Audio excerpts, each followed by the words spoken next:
Black Rebel Motorcycle Club, spread your love. It's time to give Karl... You're actually nervous, aren't you? I'm a little bit nervous. Just to recap, Karl is 30 this year. He never went to get his results of his GCSEs. So myself and Steve took it upon ourselves to phone his school, track them down, and we actually got your results. What did you think you took? Did English. Right. Maths. Yeah. Art.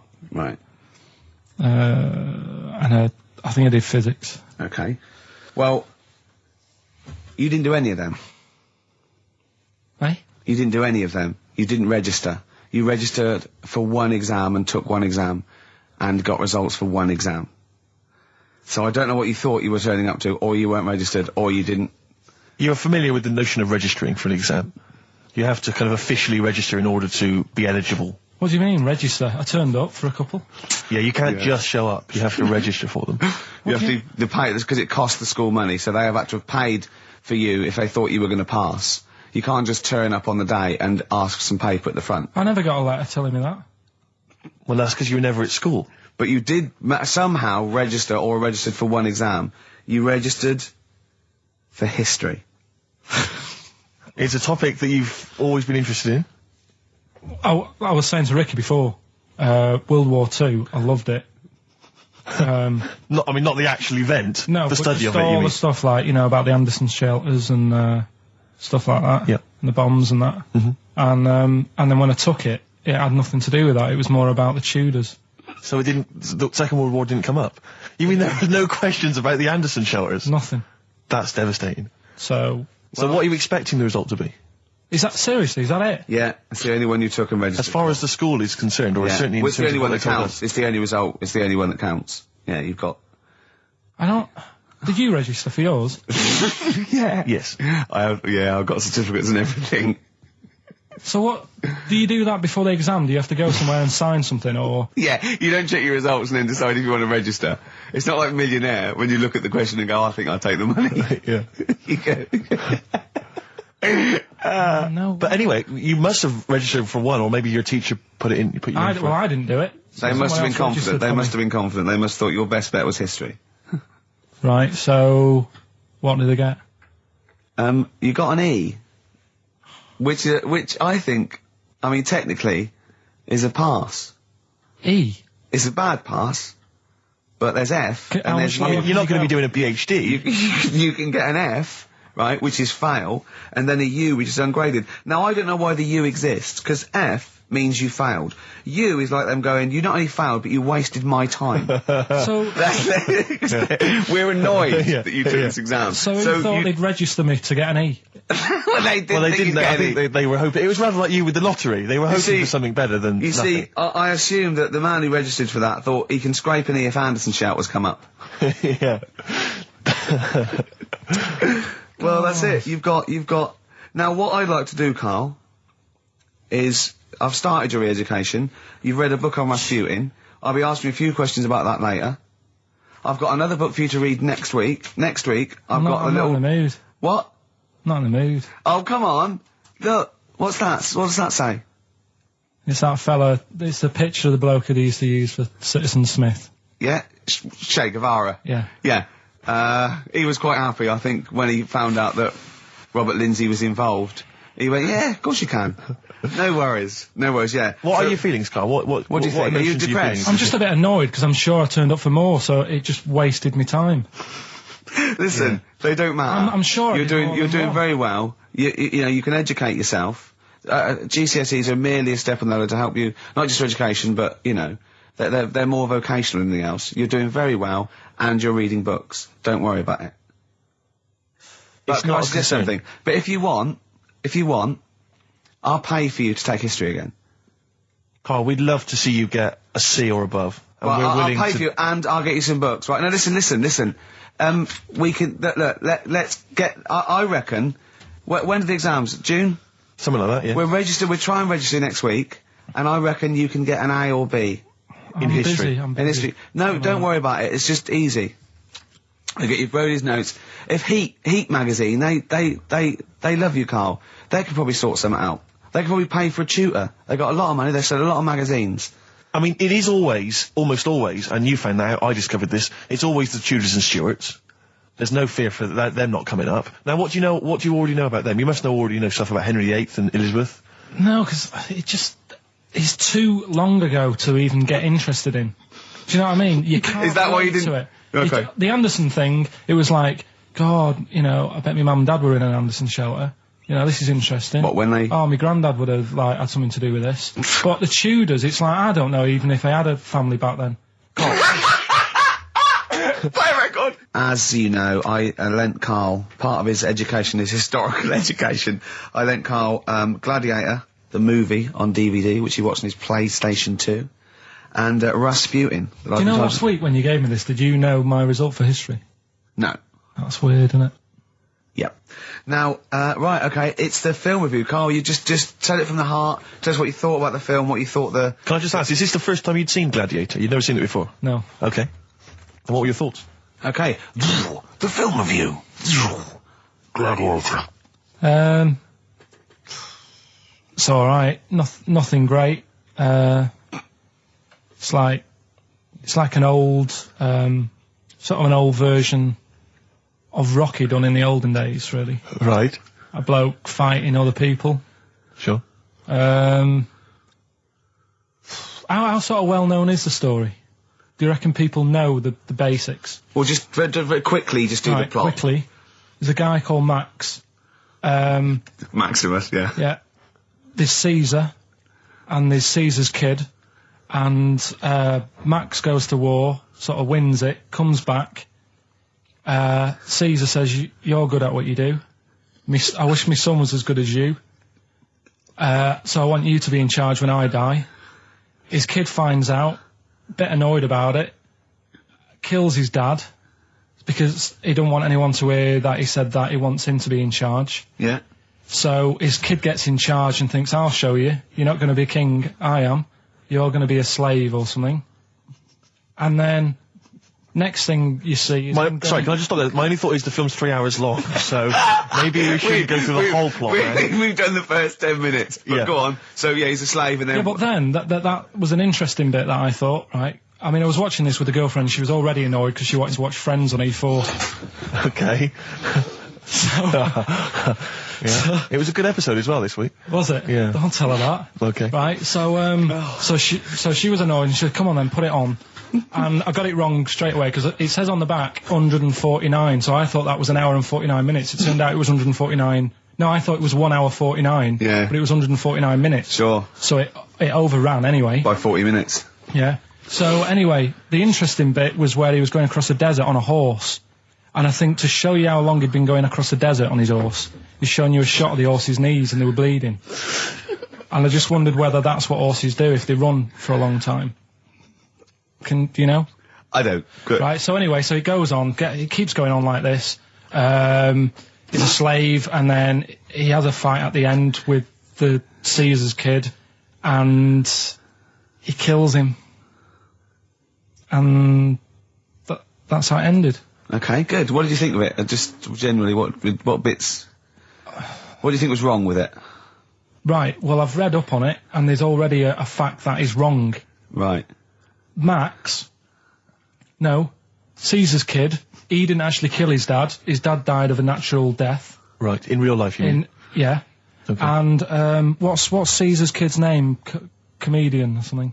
I think it's comedian, yeah. Yeah. That's where the name comes from. When a funny person is called a comedian. He didn't actually get killed in real life by Max. No. He died by his sister poisoning him, and he didn't die. No. Are you saying that this is not a historical document? It's wrong. All over the place. Yeah. Well, next week I'm giving you Braveheart, and that is actually true. That is factually accurate. I can't handle it. It is. It was a little Australian fella that helped him out. Just for people who watched it, you know that the guy, Caesar's kid. Yeah. He died. His sister tried to poison him. That didn't work. Apparently, he was a gay fella, and his boyfriend, who was a wrestler, strangled him. Where did you get this information? On the internet. I thought I'd look it up to see how much of it I actually got right. Yes. And that's what I read. Okay, so out of 10? 5. Really? Yeah. Okay. It's no good. I wouldn't get it out. And it's annoying the way it says, like, you know, this film's got to be seen at the cinema, because I saw it at home and I don't think I missed out on anything. Very good point. I think that's probably the point they're making, but yours is valid too. We'll play a record, and after that I'm going to ask you about Rasputin, the mad monk. But anyway, Gladiator, just was going to add on the end of that. If you're into that sort of film, Jason and the Argonauts is probably a better bet. Is that factually accurate? Did you look that up or not? Did skeletons actually come out of the ground and fight? Yeah. I don't know, but it's a more enjoyable film. Okay. And it's shorter. Okay, now, just moving quickly on, just to the last item on Karl's Reeducation this week. Rasputin, you've read a little book about Rasputin? What did you know about Rasputin before you read the book, Karl? Can I just tell you, when I handed him this book, it was my house, he went, is he the one that lived under the bridge? And I went, what do you mean? He went, the fella that lived under the bridge, and you had to pass him and Jane, went, you're thinking of, Rapunzel. And he went, yeah. And I went, well, that's not Rapunzel either. Rapunzel's, you had to say, isn't that, you had to guess his name. The person who lived under the bridge was a troll in the Three Little Book Graph. I'm a troll, foldy well. So, to answer your question, Steve, that's what he knew about Rasputin. Okay? So have you read this whole book? Can I just have a look at it, Rick? This whole book, it's about the size of a beer mat. Yeah, I'm just thinking, but did you read the whole thing? No. You didn't manage to read the whole thing? do that? Well, again, some of the names in there are so long and foreign sounding that I just thought, I can't remember all these. So I just got to the meat of the story. Go on, what did you learn about Rasputin? Right.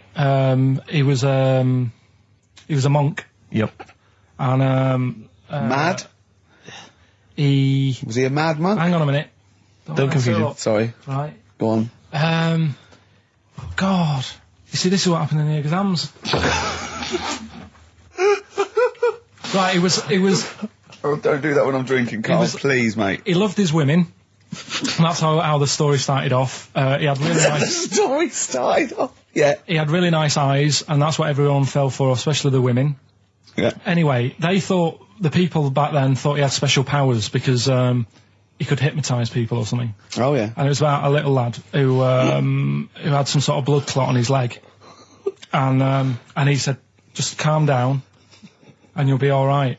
And people thought he had special powers, but what he was doing, he was saying calm down, and he relaxed, and it stopped the blood flowing sort of as fast. And that's how he got better. But anyway, that's the only bit of special work that he did.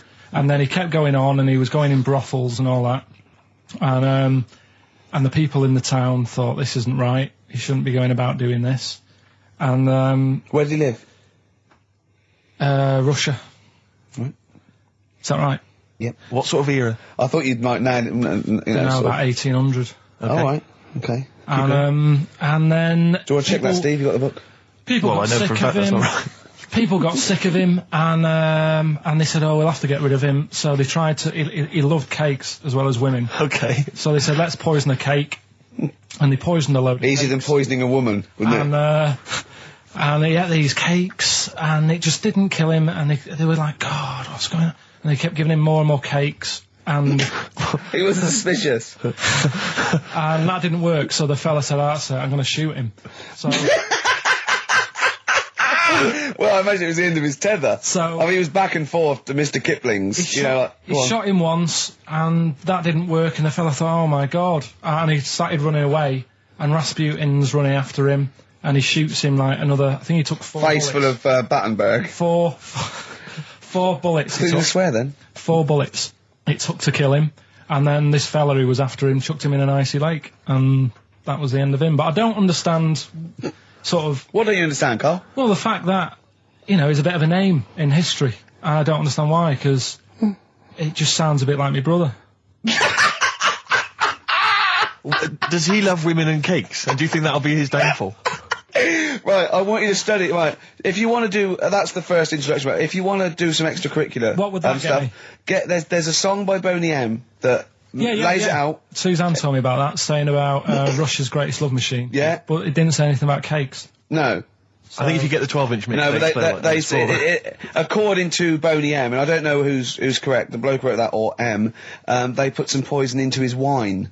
Now I don't know if M have done their research, or whether, they did shoot him until he was dead.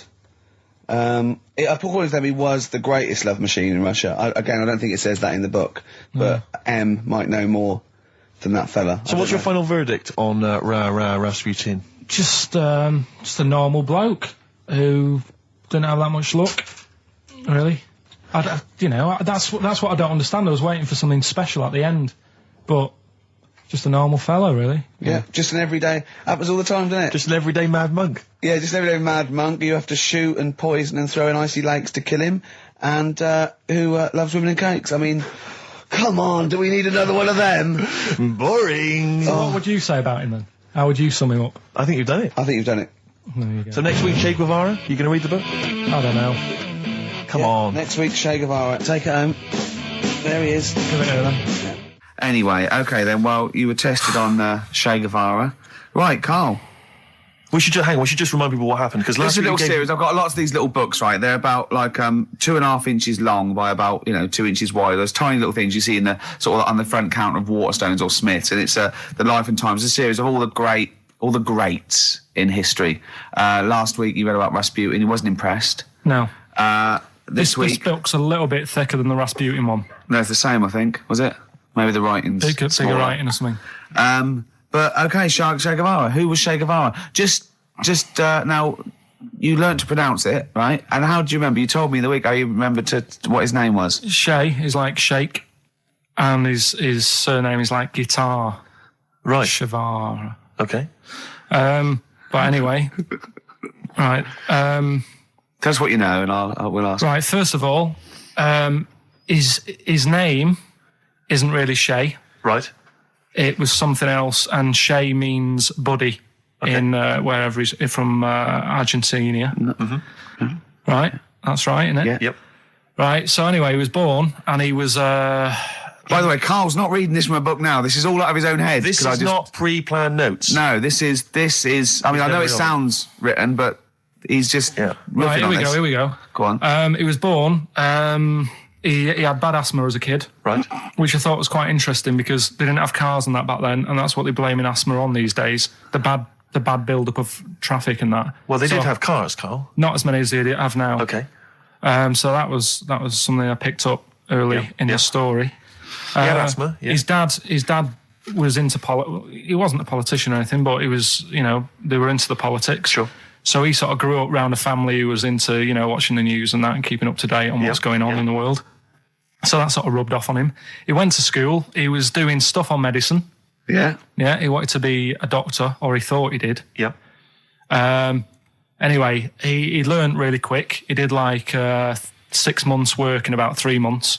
So he could have some time off school or something. Right. So he took that time off and went to travel South America with his mate on a motorbike. Yeah. Yeah. And he saw all this bad going on in the world, and he thought, oh, this is bad, this. Yeah. I could do something here. I could change this, make it a nicer place to live. So he said, what I'm going to do is join a gang that sort of is against the like the government. Yeah. Right. Right. Am I right so far? Yeah. You're doing very well. Right. And the woman who he met, who was running this gang, is a woman called Hilda, who he later married. All right. And Hilda introduced him to Castro. Right. Who was the head cheese of the gang. Right. Who wanted to change things. Okay. And so she said, this is I think his real name was Engelbert or something like that. Ernesto. What? Ernesto. She said, this is Ernesto. He does medicine. Should have him in our sort of army. So when there's injuries and that, he can make people better. Yeah. So he said, yeah, all right then. So he joined the gang, and they went went to sort of. I'm chopping it down a bit. No, sure. You're condensing it. It's not in real time. No. So anyway, so they go. It feels like it.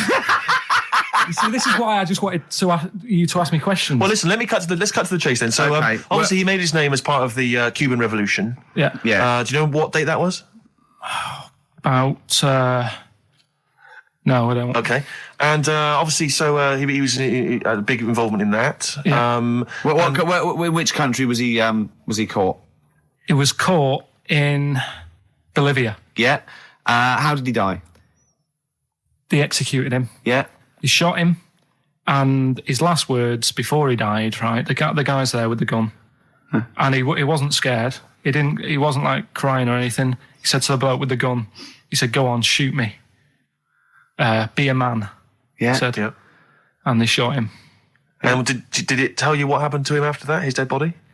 No, but Suzanne was telling me about this the other night. She said there's more to it than that. They stuck it in a glass coffin, didn't Yeah, they? so, yeah. Well, no, but before that, they cut off his hands and his feet. And sent them to the... No, and then, because they buried him in different places, and then they buried the body. I think they might have sent the hands to Fidel, but they buried him in an unmarked grave because they didn't want anyone to start using his grave or his tomb as a place of martyrdom.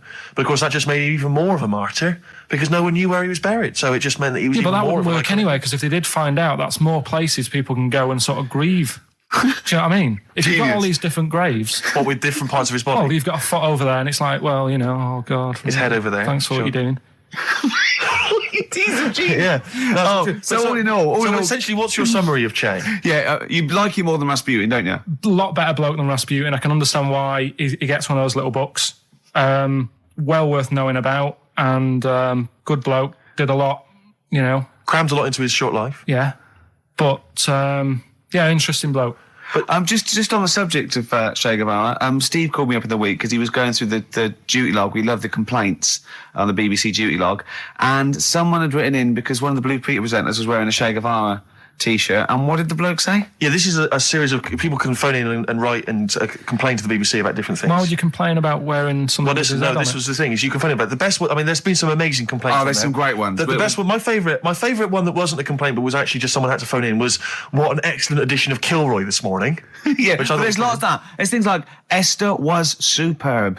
Woman call one. Woman called. There was a brilliant one I remember once, which was Robbie Williams was wearing a Nike T-shirt on Top of the Pops last night. Product placement on the BBC. It's just all So things like pathetic. that. Yeah. But anyway, this was one phone call. There was a presenter on Blue Peter. She was wearing a T-shirt with Che Guevara's face on it. Right. And someone had written in and said, or someone had phoned in and said, very worried to see a presenter wearing Che Guevara's face on a T-shirt. Are you trying to turn my children into communist revolutionaries? Yeah. Imagine that. Imagine who's thinking that. Who's bothering to phone up with that information, Carl? Yeah. Who knows what they're going to say about this show? Yeah. I mean, you've been championing the work of communist revolutionary Che Guevara. Luckily, no one listening to this show can either write or operate a phone. So I think we're pretty safe. So thumbs up for Che Guevara. Yeah. Well done to Carl there. Yeah, no, I thought it was even I did brilliant. all right, didn't I? But the thing Yeah, is, that- Carl, that- you keep saying to us you don't understand why history's interesting, and yet you're clearly interested by that. You remembered that Carl, information. I've got another. Yeah. I've got a few in the series. Can I give you your next week's homework? Go on. There you go. Oh, Read it out. Hitler.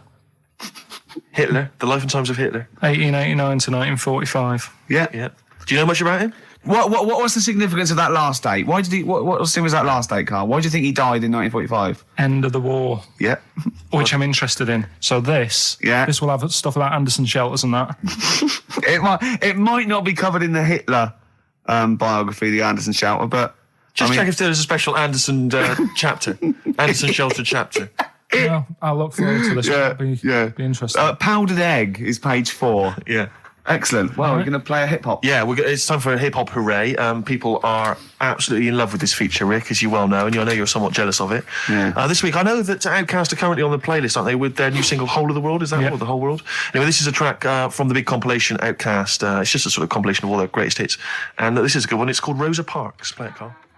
Their greatest hits album, that's Outkast, and a track called Rosa Parks. Like it. Yeah, enjoy it. Now, we just had a call from someone impressed by Carl, and Carl's very pleased because this guy has actually done a PhD on Che Guevara. So in theory, whatever subject he chose, in theory, he's probably one of the experts in the world on this particular field. Now, hello, are you there? Yeah, I'm here. Hello, what's your name? My name's David. David, now where did you do your PhD? Did it at UCL. Did it at UCL, mild college. And what was the actual title of the PhD? It was Che Guevara's influence on class struggle in Europe in the 60s. And what did you think of Carl's performance? I thought he did really, really well. The only thing, I'd never heard those last words before. So Carl actually knows something you don't know. Yeah, possibly. Although you presumably not take that as verified information. You probably wouldn't take everything Carl said as gospel. You'd probably look it up yourself, would you? I probably would have a look, yeah. Did you know about babies' eyes? Sorry? Did you know that babies' eyes don't grow? I didn't know that. You see, that's why you shouldn't take things Karl says as gospel, because it come out with something, vaguely intelligent, and then say, did you know about babies' eyes don't grow? Any questions that you'd want to test Karl on? Any thoughts, anything he missed there on the history of Che Guevara? I think he did really well, and I think he should be congratulated. Because Karl has problems with understanding why people are interested in history, and even though he's been reading these books, he keeps saying, why does anyone care about history? Why is it important? What would you say to Karl? I think he should maybe then look at who Che Guevara did influence and why he still influences people today. Yeah. Well, he knows that he influenced Citizen Smith, and he knows that if McDonald's ever wanted to swap Ronald McDonald for Che Guevara, it would cost him an awful lot of money. So he is trying to apply it to the modern world. He is having a go. Well, maybe you should think like why Rage Against the Machine have him on their T-shirts.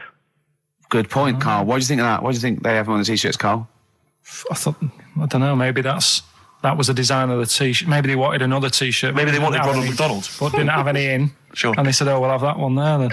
Well, thanks very much. Dave, just before you go, do you think Karl would be an interesting subject for a PhD? Yeah, very much so, yeah. Okay, well, if you're not... Well, hopefully one day you'll become a professor and you can maybe set that as some coursework. I could do, yeah. Karl Pilkington. Imagine that. Cheers, Dave. Imagine having an MA in Karl Pilkington. Thanks very much, Dave. Okay, bye. Cheers, bye. That's good. My teachers never did that.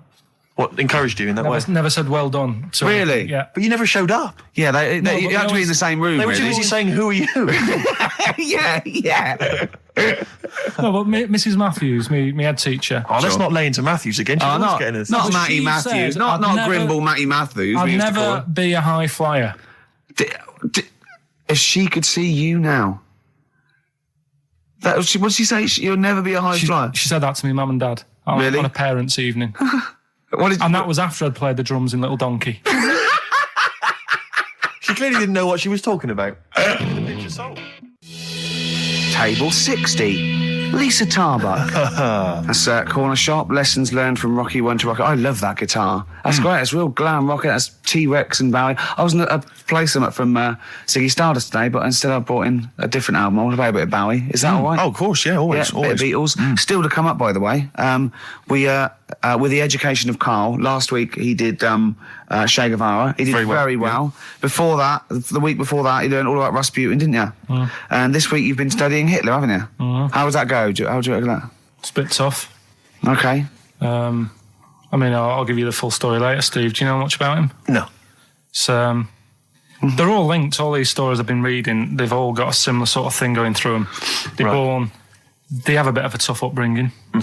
Things aren't going well, and they seem to take it out on other people. Okay. Well, I'll tell you more later. Okay. Yeah, I don't think you can... I don't think Hitler and Che Guevara... It's the same thing. Che Guevara, when he was a kid, had like asthma. Right? He wasn't an happy kid.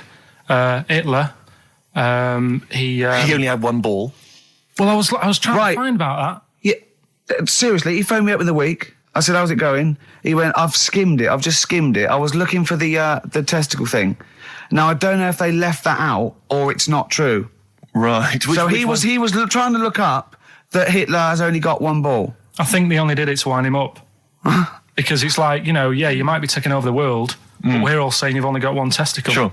And it's did you look in the index and it's sort of Hitler, Adolf, family life, early childhood, testicles? Testicles, absence of. Sort of skimmed through because one of mother brackets other. yeah. Albert Hall. Yeah. The only thing I could find was at one point in like when he was trying to run the place, there was a meeting going on, and somebody had put a bag in the meeting room and it blew up. Yeah. And I'm wondering whether it was under the table. Yeah, but.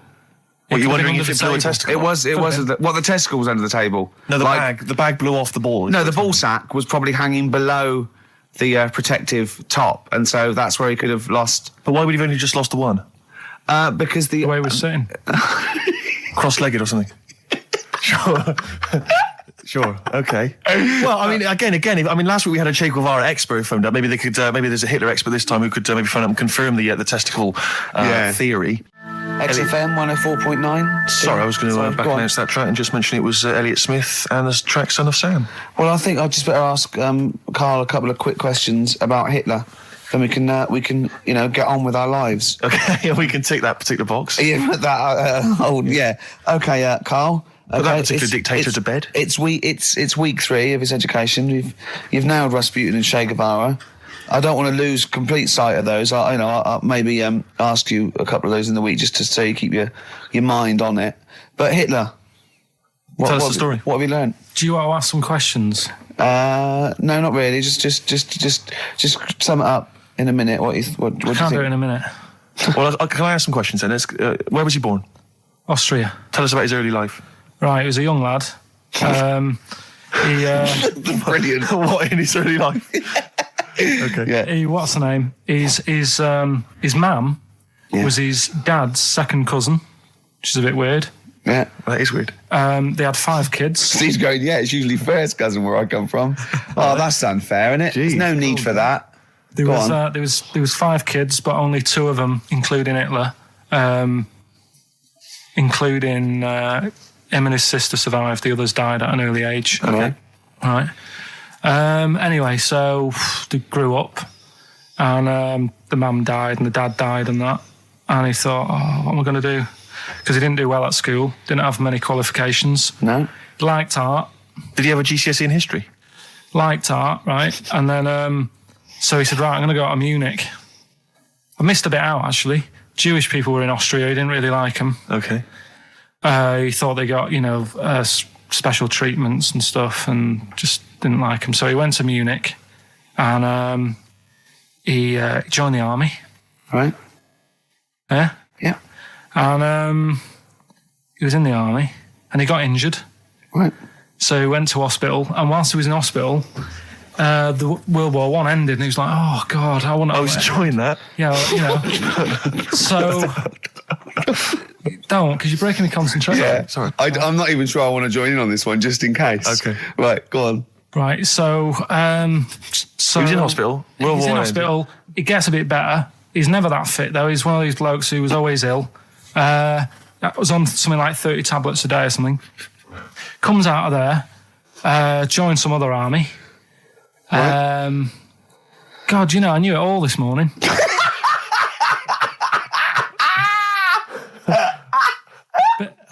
I can see it running to ground. I just see his face going, I'm not nailing the fact, am I? And joined another army, and he was...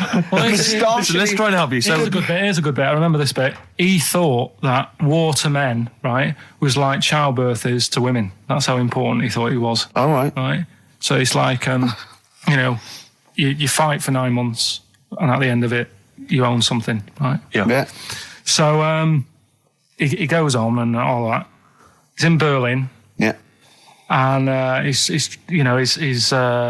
fighting his way through, trying to take over countries and that. And he does he do Berlin? Does he? Sorry, wait a minute. Is he Chancellor yet? What year is it? 35? Where are you? Let's skip the kind of climb to power then. He's now the dictator of Germany. Right, he's in charge, yeah. And this is when, he gets his own back on the Jewish people and that, and he's got his own little armies, and he's setting fire to Jewish businesses and all this. And anyway, cut a long story short, Please do. When he came to fighting Britain, Yeah. came a bit sort of unstuck, Yeah. right? Started fighting Not back. so easy, is it, this world domination, Adolf? Britain was there. France was helping out. Yeah. Americans were helping out. Yeah. So he thought, oh, God. So a bit late, but yeah, go on. He goes into a bunker in Berlin, Yeah. and it's all kicking off. Yeah. And apparently, Germany sort of surrenders, Yeah. says it's all over, forget it, we can't beat you. He was really annoyed with this, and he thought, oh, I can't show my face around here. So Because it would be embarrassing. he's with his missus, who nobody knew was his wife, Right. Eva, in this bunker. Yeah. And so he said, I've had enough of this. He shoots himself. Yeah. She poisons herself. And the chauffeur buries him or something, or burns him. Right. And in all the time he was in charge, 50 million people died. So that's 1918 to 1945. Yeah. Between It felt like that. Between Travis and the Red Hot Chili Peppers. Next week, That's fantastic. That's remarkable. I have to say that you sort of lost your grasp somewhere along the line, because you started off confidently, but you lost your way. I've had a really busy week, and last night I was like whizzing through it. Sure. And then this morning I woke up, and you know, Suzanne had been away for about 3 days, right? Yeah. I hardly spoke to her. She's been busy, I've been busy. First thing I say when I wake up, oh, just ask me some stuff on Hitler.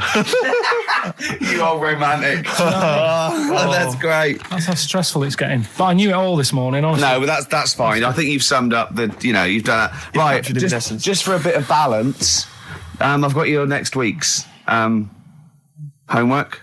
It's the same series. There's little books. There's tiny little books, just 3 inches long by 2 inches wide. Crammed with so much information there. Winston Churchill. There you go. You'll enjoy that. Yeah? I'm getting a bit bored now, though. This is what happened in school. Think of the listeners. Did really well in infants. Once I got to secondary, lost interest. Was it the breakup between you and Harris? And Zoe. I wondered if you spiralled into something there. Yeah, because it's like all these other, these men of history. They always had sort of things happen in their early childhood, didn't they? Maybe yours is the Zoe Harris dress incident. Well, let's just refer to it as the Zoe incident. Yeah. From now on. Yeah. Winston Churchill, the bit I left out in the Hitler story, Hitler was scared of this man. Yeah. And I can tell you something else about Winston Churchill. Go on. He said he can remember being in the womb. And he was born in a public toilet. Play a record.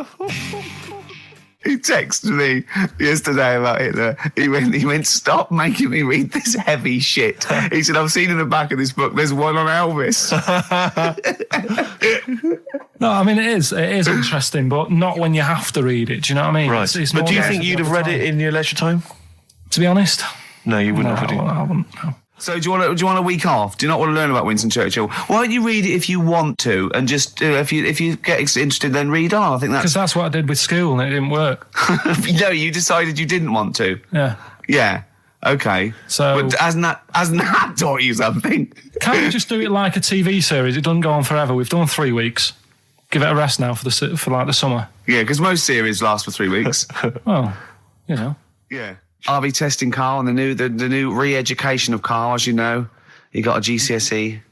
It's the last one, isn't it? In history. It was the last heavy sort of one, yeah. No. So Winston Churchill. Because I thought we're going on to more sort of metaphorical and metaphysical pursuits, aren't we? Not that book. Yeah, that's the Aesop I can't fables. read that in a week. You don't have to read it. Right, Just choose the ones about the foxes eating penguins. You'll like that. It's time for the re-education of Karl Pilkington. This week, Karl was studying the life and times of Winston Churchill. What did you make of it, Karl? What did Churchill do for you? Right. Last week I made a bit of an error with Hitler. Yeah, you just tried to remember too much, and it was way too much for me. Sure. So what I've done this week, sort of flicked through, got a few of them basic facts. Yeah. And what I've learned, right? Bit weird the way all these people have something in common, that they're all a bit weird when they're younger. Okay. They've got some sort of illness. Go on. Well, Rasputin, he wasn't well as a kid. Yeah. Che Guevara. Oh, this is Rasputin, the mad monk, wasn't well. Yeah. Yeah. Che Guevara. Yeah. Asthma, really bad asthma. Yeah. Hitler, he was Only a one ball. bit mental. Yeah. His mother. He was a bit mental. That could be libelous. Yeah. And who have we done? And Churchill. Yeah. Very weak child. Was he? He only spoke to his dad 4 times in his whole lifetime. Really? Yeah, didn't get on with his dad. Right. And I think one of the times when his dad spoke to him, he was having a go, saying he didn't do as well in the army as he wanted him to. Right. So that's pretty sad bit I picked up of it. Yeah. Anyway. So that spurred him on anyway. Yeah. I'm not going in all the ins and outs. Very important bloke. Okay. No, seriously. I mean, your dad bought the tapes, didn't he? Yes. And I can understand why. Because he did change a lot for us. You know what I mean? We wouldn't be sat here now talking like this. Why? We could have been German. Yep. He didn't let that happen. No. Everyone had a go at him, right? When I think it was Chamberlain who was in power. Yeah. And he was like saying, don't be trusting that Hitler. Yeah. And everyone was like, look, stop causing trouble. Chamberlain sorted it out. He sorted out a peace agreement. Yeah. And he was like, no, I don't trust him. And everyone's like, oh, you're just causing trouble. Everyone else is happy. Then it turned out that Hitler did actually do the dirty. Yeah. And try and come over. I remember, didn't he do something? He started a war or There was something. a conflict of some kind. Yeah. Started a problem. And everyone went, hang on a minute, that Churchill knew what he was talking about. Yeah. Get him back in charge. Sure. And they got him in, and Hitler was scared of him because he knew that he wasn't going to be having any lies or anything. He couldn't try it on with Churchill. Yeah. Especially when he was a little bit pissed up and coked and with a big cigar. Churchill. He wasn't doing that.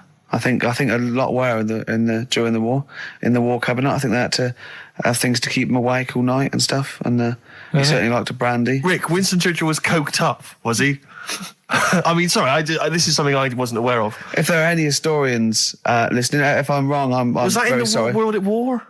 No, I don't Winston think Churchill so. was Any historians or experts on war? Did Churchill and not some of the other people during I think the First and Second World War take a little bit of cocaine? So when he said that, Doctors certainly used to. Hitler liked cakes. Would they be like the funny sort of cakes? No, he probably did like a little bit of Madeira cake. Right. Yeah, that's probably nothing like that. Sorry, carry on. So anyway, He beat the Bosch. yeah, did all that. Oh, that's steady on. His personal life's nothing to do with it. And the most amazing bit is, right, he wasn't fit, and he had a couple of Well, strokes. he's a good-looking bloke in many ways. Well, he had a couple of strokes, but he had a stroke on, say... We've had that. He beat the Bosch. He liked to have a couple of strokes. Yeah. Let's not get into innuendo, Carl. It's stupid. Right, say he had like a stroke on a Tuesday. He was up and fighting again on a Wednesday. Really? He was a strong bloke. Yeah. And then he died at about the age of 86 or something. He's a good lad, wasn't he? He was really good. Yeah. Is he the one you favour most of all? I'd the ones say you out of all... I mean, Rasputin, I don't understand why he got... Like I said, I don't know why they made a book on him. No. He just didn't deserve it. No. Che Guevara, you know, he had his time, I suppose, and did a bit good for certain people. Sure. Sorted Cuba out. Yeah. Doesn't really affect me. No. Hitler, I mean, enough said. Yeah. Bad bloke. Churchill sorted it all out. Yeah. And like I So said, your favourite out of the four of them, the of all those four, is Churchill. yeah. I think he's Brilliant. Brilliant. I agree. I agree with you, I think. What I love with your kind of sort of summary of these people's incredible lives is the way that it's almost like, I remember in Lookin' magazine, I don't remember Lookin', it was the Junior I TV remember Times. Lookin'. They used to have half a page which was a comic strip summarising someone's life. You might have, say, 5-star, the story of 5-star. Yeah. Johnny Mango called in again. He's become our sort of official researcher on this show. There is evidence that Queen Victoria in Balmoral, with a young house guest, Winston Churchill, used to consume cocaine-filled lozenges. So there you go. Also, MDMA was a precursor of sort of ecstasy, a derivative, and that was big in the day, giving soldiers, you know, a little pick-me-up. So it's not so mad, is it? It sort of Winston makes Churchill sense taking cocaine, because is he it? was into his speeches and that, and they say that coke gives you sort of, you know, the balls to stand up and say like... Not that that's a good thing. And No, you it's should- not. No. Definitely not. No. Right? But apparently it makes you confident, doesn't it? So you can stand up and say, you know, we're going to fight them on the beaches. Yeah. And all that. And sound like you mean it. It's exactly, yeah. When he was sort of like, you know, a little bit pissed up with his cigar on, coked off his tits, he wanted to fight. He didn't care where it was. He'd fight on a beach. He didn't care. He didn't care if he got sand in his new trainers. Exactly, he was boozed up. Yeah. You want to fight? Yeah. That's why he was coming hard. He was very much, you got to think of him as the Liam Gallagher of his day. Yeah. Oh dear. Bad. Do you know what a fable is? I'll try to explain briefly. Do you know what a fable is? I've got a Carl? rough idea. Okay, it's a thing that uses sort of metaphor, analogy, just to explain sort of morals. I mean, they're very old for a start, and it's all. I'll give you an example of one. A quick one. Oh, the one about the dog with two bones. He goes to a dog's got a bone. He sees a reflection in the lake, and he thinks, "Oh, that dog's got a nice bone. I'll have that." And as he goes to get that one in the reflection, he drops the one he's got, and that's one about, you know. I think you I have was, it with your I lot. was told one when I was younger. Go on. I think it was one. This young lad, he's got a dog, right? And he sort of is about 8 years old. And this dog, he's had it since he was about 4. And it's a bit tired now, and he chucks sticks for it, and it doesn't go for it. And he's saying to his mum, "Oh, I want a new dog because this one's useless. It doesn't do what, you know, it doesn't have any fun with me." So they say, oh no, but Rover's a good little dog, you should look after it. And he's like, oh, I don't like it, I want a new one. So they buy him a new puppy, and it's running around, yapping about, and he's loving it, and he's playing around with it in the grass. And then one day he goes to the park, and he's messing about and rolling about with it, and he falls into the lake, right? And the little puppy's like yapping at him, and he's going, help me, little dog's yapping. And then the old dog comes and gets his collar, and it pulls him out of the lake. And he goes, oh, God, why did I forget about you? You're the better dog. And he loved that one again rather than the puppy. I got a feeling that was Lassie. Well, yeah, that was an episode of Lassie. What's the moral? What's the moral there, Karl? What's that telling? What's that explaining through analogy? Sort of, don't forget the old. Look after old people. I remember there was one I heard once about a young boy who got trapped in a lake inside a cage. But he loved his trainers so much he wasn't going to get them wet. But even though he had to get out there, and even though he thought that was the important thing because it's material value, he actually drowned, and the trainers were no good to him then. Star Sailor. Now listen, I'll give this one. This is an easy one. Now just think, right? Think just what it means. They're not that hidden. They're not that cryptic. Just think what this means, okay? Okay. When the hares addressed a public meeting and claimed that all should have fair shares, the lions answered, a good speech, hairy feet, but it lacks claws and teeth such as we have. How would you use that? No. What do you think that means? This is translated from the, I don't know, Greek or something, I don't know. It was Aesop. Where's he from? Greek. Yeah. So shall I do it in my own language? Okay. So what would happen if there's hares and they have a meeting in the jungle with like loads of lions and go, hey, hold on, wait a minute. I think we should all be equal and share everything, all right? And the lions go, well, yeah, it's easy for you to say. We've got claws and teeth. Yeah. What does that mean? It's saying like, of course the hares want that because it's better for them. The lions get nothing out of it because they're already king of the jungle. That's right. So it's negotiating from weakness. Anyone can negotiate from strength, but negotiating from weakness is it's be lovely. It's a lovely utopian look at the animal kingdom. But the way you said it is better than the way they worded it. Well, that's because Ricky's very much the modern Aesop. I mean, many people have thought that. That's why he's getting a lot of awards with the TV show. For him, that's a fake. So look, I'll take that home and read ones you like and tell me about the ones you like, ones that click. I don't care if you only come in with like one or two. Go, I'll tell you what, Rick, there's one thing that I've learned from that. Because sometimes you can know all these phrases and until something happens, you don't think, everyone's heard, I don't know, to err is human, to forgive divine. And then something, might happen. Do you go, oh, that's what that means. That's amazing. Well, you were studying Aesop's fables, weren't you, this week? Now, I'm going to be very liberal here and let you talk about it. It's not a test. I'm not, hey, man, just like chill out. I'm not this like rigid sort of, box in society. Just tell us your views. Just tell us your vibe on Aesop. Tell us something. What have you learned from these fables? He made a bit of money out of something that's quite simple. I don't know if he did make any money out of it. I mean, I think it was published like thousands of years after his death, but go on. Yeah, they're just little stories. I mean, enjoyed them. Yeah. Didn't learn anything from them. Okay. Or did you see? Because it's teaching through sort of like metaphor and analogy, and maybe it all seeps in and it's all subliminal, and maybe in a way your subconscious is teaching you. No, it's silly, Ricky. It's silly. If the stories were done in like a real way, that there's like a man and a woman, and it's a little story that something happened to them in life, then you learn something. But it's all about, a gorilla and a fox are walking through the woods. How often does that happen? Sure. So you're saying if it was more like if it was more true to life, if it was more like, maybe, if it was maybe more like real Yeah. stories, like a kid on his grifter and a magpie pecking at his head, or two frog boys with webbed hands. I mean, if it was real stories from real life that people could believe, actually happened, maybe it would teach us something. But why not do that? Like take a real situation, say like the So Solid Crew guy, yes, going down for carrying a gun. Use that in some way.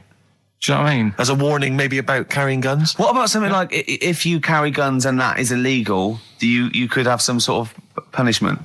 Yeah, that's Good. So Good, I see what you it doesn't mean, bother yeah. you then that the fact that these fables have been used for many, many generations to educate maybe young children or even older people, the fact that they've served a brilliant function and they've become classics, that doesn't bother you? You've seen through them? Well, they don't always work. Okay. When I was out with Rick the other day, he brought one up. I told him the one about the two mice, the industrious mouse, who throughout the summer he would be storing berries, nuts and berries, and he'd be storing it, and the other mouse would just be eating off the trees and running around and having a laugh. And they go, "Well, you're going to become hungry." And he'd go, "Oh, I'll worry about that when it comes to it." And they'd do that, and he'd be storing his nuts and berries, and autumn came, and the mouse was still playing and not doing anything. And then winter came, and the silly mouse was like shivering, and he went and knocked on the mouse's door and went, "I'm freezing and I'm starving." And the clever mouse said, "Well, I told you, didn't I? You know, you should have been storing your nuts through winter like I did. Come in and share mine." You know. And what did you say, Carl? Well, and the moral of that is whatever. Yeah, you know, sort of, you know, just be careful. But my thing is that it's not very good, because the moral of that is do what you want, and there's always a do-gooder, a share there. So, sure. Yeah. But the way I think, which is more sort of 2002, the ending should have been, the guy with all the berries should have been going, "Oh, I'll be all right come the winter. I've got loads of food. I'll be safe." But then, as he's going into his little hut at the beginning of the winter, some sort of bus or something comes and kills him. Right. And it's like... You should have partied hard because you might die. Yeah. Enjoy life whilst you've got it. Yeah. Okay, and if winter comes, just starve to death. Well, worry about tomorrow. Okay. That's See, my I'm little wondering fable. if there's a new book here. I really am wondering if there's a Karl's Fables. He's been coming out with some all week. He keeps going, "Well, that's a fable, isn't it?" Yeah. So what's your favourite fable in there? Have you learned anything from this book? Is there one fable you liked? Yeah, I mean, What did you like? they're all right. What did you like? You've thrown it on me now there. Didn't you like one about a crab, you said? No, that was the one about messing about on a cliff edge or something. Don't mess about on a cliff edge. What was that? I don't know. There's not many around here, so I didn't take much interest in that one. You know what I mean? God. Um, I'm doing my best here. I'm You don't dying. remember any? here's one. Go Yeah, on. here's one that was quite nice. There was a belly, like your stomach. Yeah. And it's this belly on a pair of legs. And the legs was saying, "I'm more important than you because I carry you around." And the belly said, "Yeah, but, if it weren't for me holding all this food, you wouldn't have the energy to walk around." Yeah. And that means, rather than working on your own, it's best to work in a team. Yeah. So, Well, the one similar to that I was taught when I was little was a vision of heaven and hell, and it went down to hell, and in hell, right, there was these people had 20-foot long chopsticks, yeah. and they were eating their food, and they couldn't get the chopsticks into the food and get it round to their mouth because they were just too long. Right. Right, that was hell. And in heaven, they had exactly the same thing, but they were feeding each other. What? Right. You don't like Chinese food? Is that what you're thinking? Is that what your concern is, Carl? No, I'm just... The one I remember, I can't remember the ending of it. It's about two nuns in a bath. Yeah, I know. I can't remember what it is. Yeah, Remember that's that it, one? yeah. Or are they on a bike? maybe? That's two adventures. It's the same nuns, but It's they the go same to all nuns. sorts of adventures. They're They're normally quite erotic adventures. Well, aren't they are, but there was one when they're driving down a cobbled street, I remember. Oh, go on. And then there's the other... Then, of course, Whalebones on XFM 104.9. I'm Ricky Gervais. With me, Steve Merchant. Hello I'm there. Carl. Well, Carl, I really don't think you got your teeth into the fables, really. I don't think you... There wasn't anything to learn. I read a couple, thought, yeah, that's all right, and put it down again. There wasn't anything to learn. It was all stuff I knew already, but made up with nice little foxes and bears and stuff. So, Yeah. But that one about, that one we spoke about, when the hares are going, we should share all our food, and the lion said, that's a good argument, but it hasn't got the teeth and claws that we've got. That's lovely, because it's sort of that's an indictment on sort of, you could say it's an anti-equality almost. You could get really sort of deep into that. You know what I mean? You could... No? Big philosophical ideas in a nutshell. Not interesting? no, not really. Okay. Okay, then. Well, you're going to hate this then. I've brought in the concise Oxford Dictionary of Quotations. Now, just look at some of your favourites. I'd suggest going straight to things like Wilde or Newton or Churchill or You're a big fan of Keats. Churchill. Yeah. like Oh his well, art. he's the boy. Yeah. Like, right, okay. Let's go through that old Kramer. Blah, blah. Newton. Right. Right. Here's a famous one. Okay. This is Isaac Newton. If I have seen further, it is by standing on the shoulders of giants. Do you like that one? So there's a meaning in it. Yeah. Yeah. Well, he hasn't actually stood on the shoulders of giants. So remember, he's an amazing inventor and mathematician, and he discovered the incredible laws of the universe. And he's saying, yeah, If you want a good view, move into a multi-story. he's saying, right? He's saying, if I have seen further than the people, and he's being modest here, it's because I've stood on the shoulders of giants to get that view. If it weren't for all the people that have come before him with their great insight and knowledge, he wouldn't have seen what he's seen. He's taken his learning, isn't it? Those people have given Why him just say that? Instead of making up. That's what I've got a problem with. People don't say what they mean. Poetry, art, and... In life, though, people never say what they actually mean. And, there's loads of books on it. I don't know. But the point is that he's just summarised quite a tricky idea beautifully. It's beautiful. That gets into you much deeper than just the words, just the literal words. You know what I mean? One of my favourites is from an American novelist, and the quote is talking about the subject of fame and being famous. Yeah. Fame is a mask that eats into the face. Don't you think that's amazing? Meaning? Well, meaning that fame is something that is artificial, that you wear initially, you become famous, but it's ethereal, it's nothing, it's intangible, it's just an artifice. But if you stay famous long enough, you begin to think that mask you're wearing is really your real face. So that you begin to, think that you are more than you perhaps are. Do you see what I mean? In the way that fame and power can corrupt. Oh, who said that? It's an American novelist, I forget his name. Yeah, it's all right. Yeah, there's something in that. Yeah. Okay.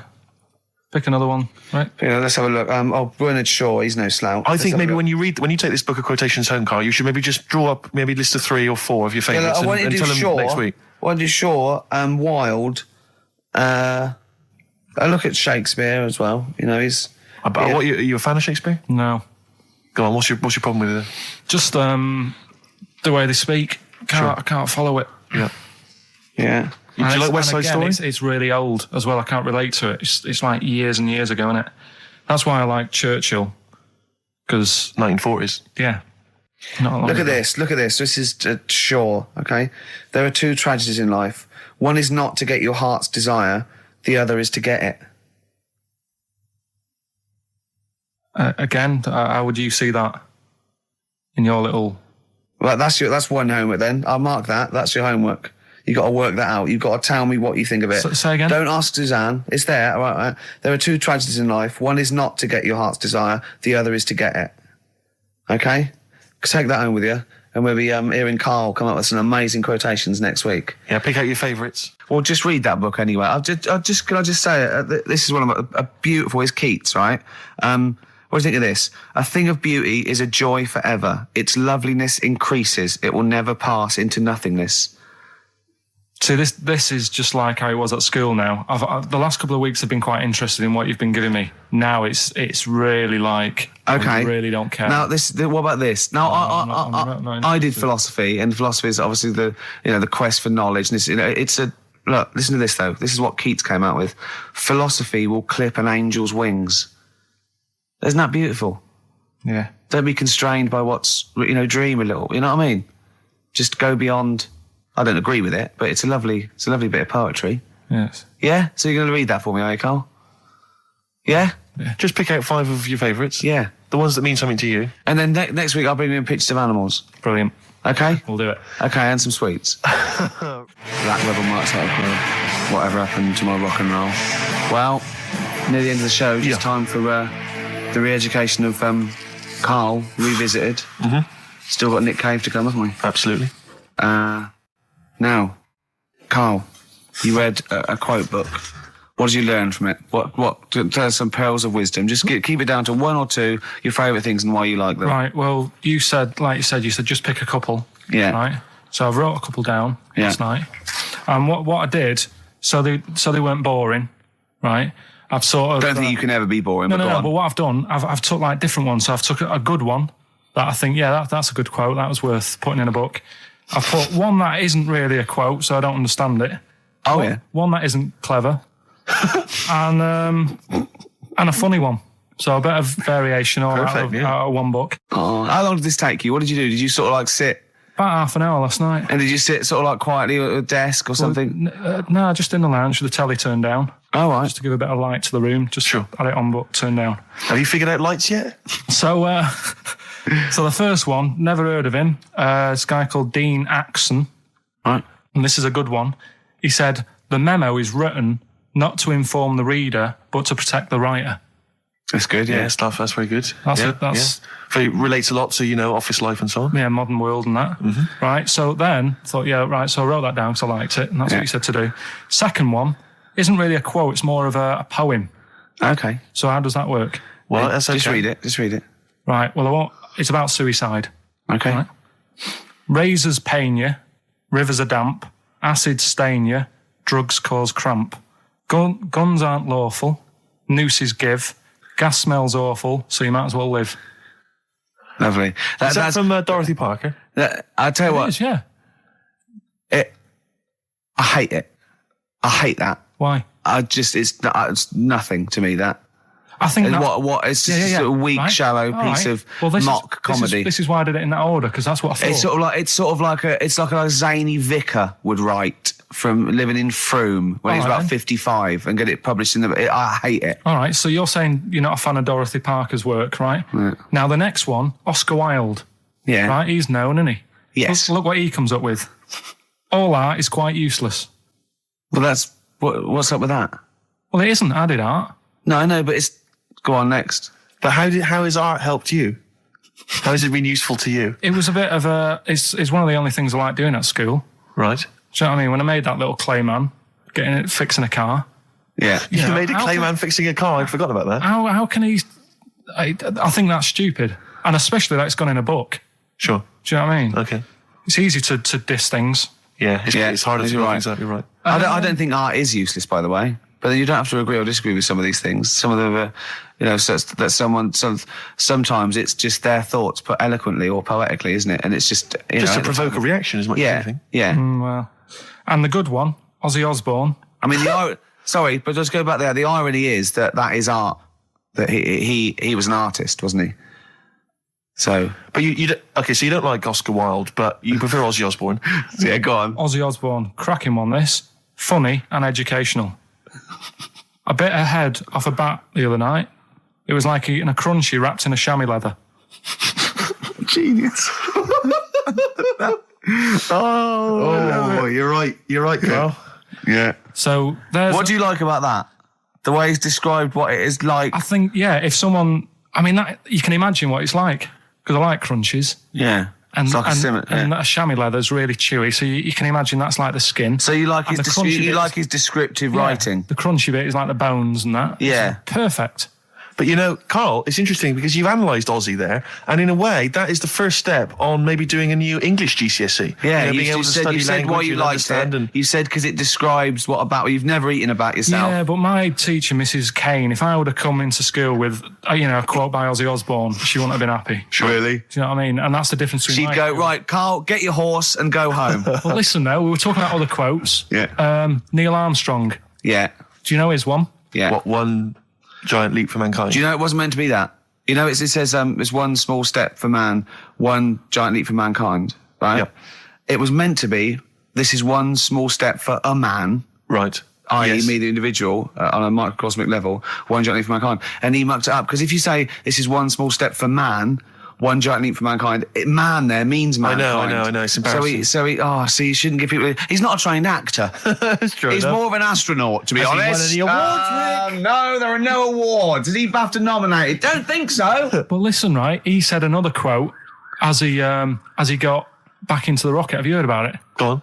Well, we're running out of time, and I'm just wondering whether it's worth saving as a bit of a teaser for next week. What did Neil Armstrong say as he got back into the rocket? Yeah. Is it going to be away? Something like, that was boring, wasn't it? The mic's not still on, is it? Yeah. They're not still listening. Well, that's what I was saying to you. He could have said that, and it would have That's still not gone down. cheese.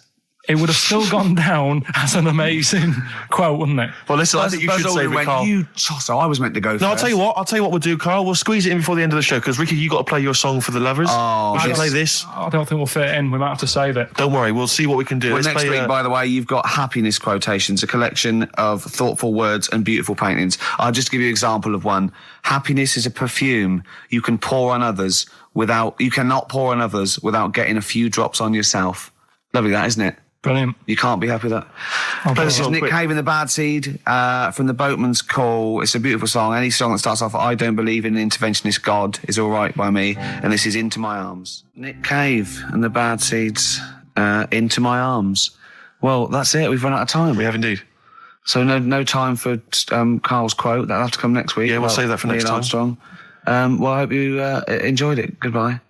All right, Rick. Come on, I'm sounding a bit chirpier. It's not that depressing. Well, yeah. Sports next. You know how excited you are? Go on. You love the sport, do you?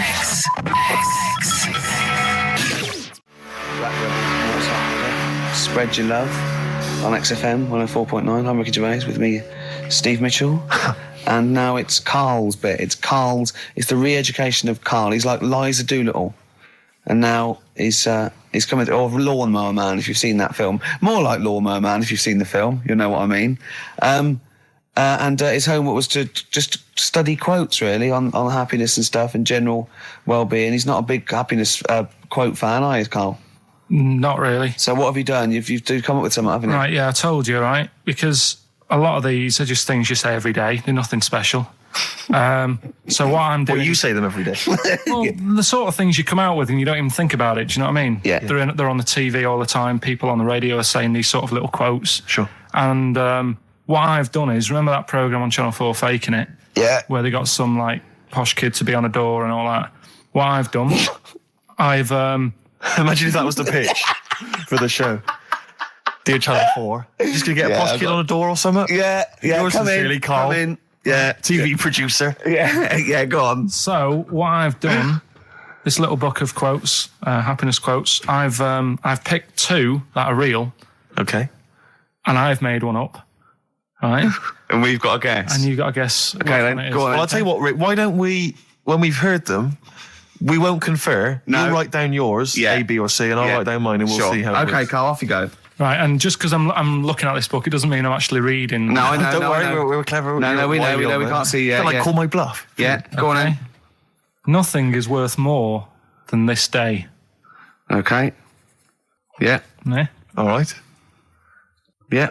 The way I see it.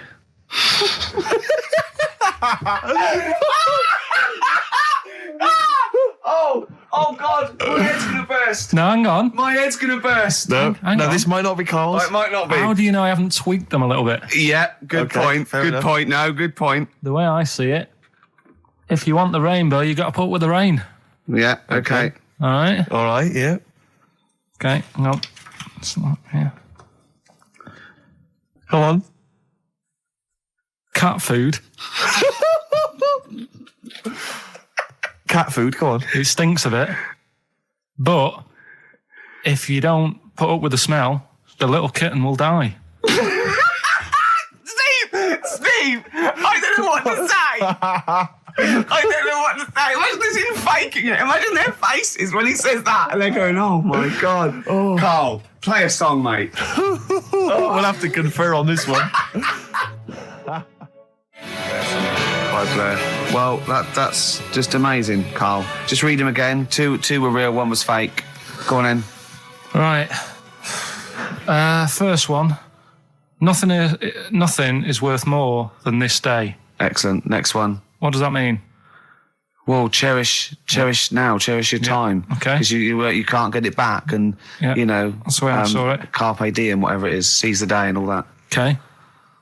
If you want the rainbow, you've got to put up with the rain. Yeah, of course. Yeah, rough with the smooth. You know, it's not all plain sailing, but you know, rainbow's beautiful, but it comes because of the rain, which you might not like. So Yeah. make the most of everything, and yeah. Good. Cat food doesn't smell good, but if you don't put up with it, then the little kitten will die.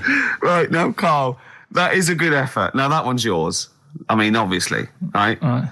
Right, no, but it's a good effort, right? I mean, it slipped seamlessly into the others. Yeah. Don't think it didn't. No, but it's good. I mean, we knew it was that one. But what I will say is, it's good.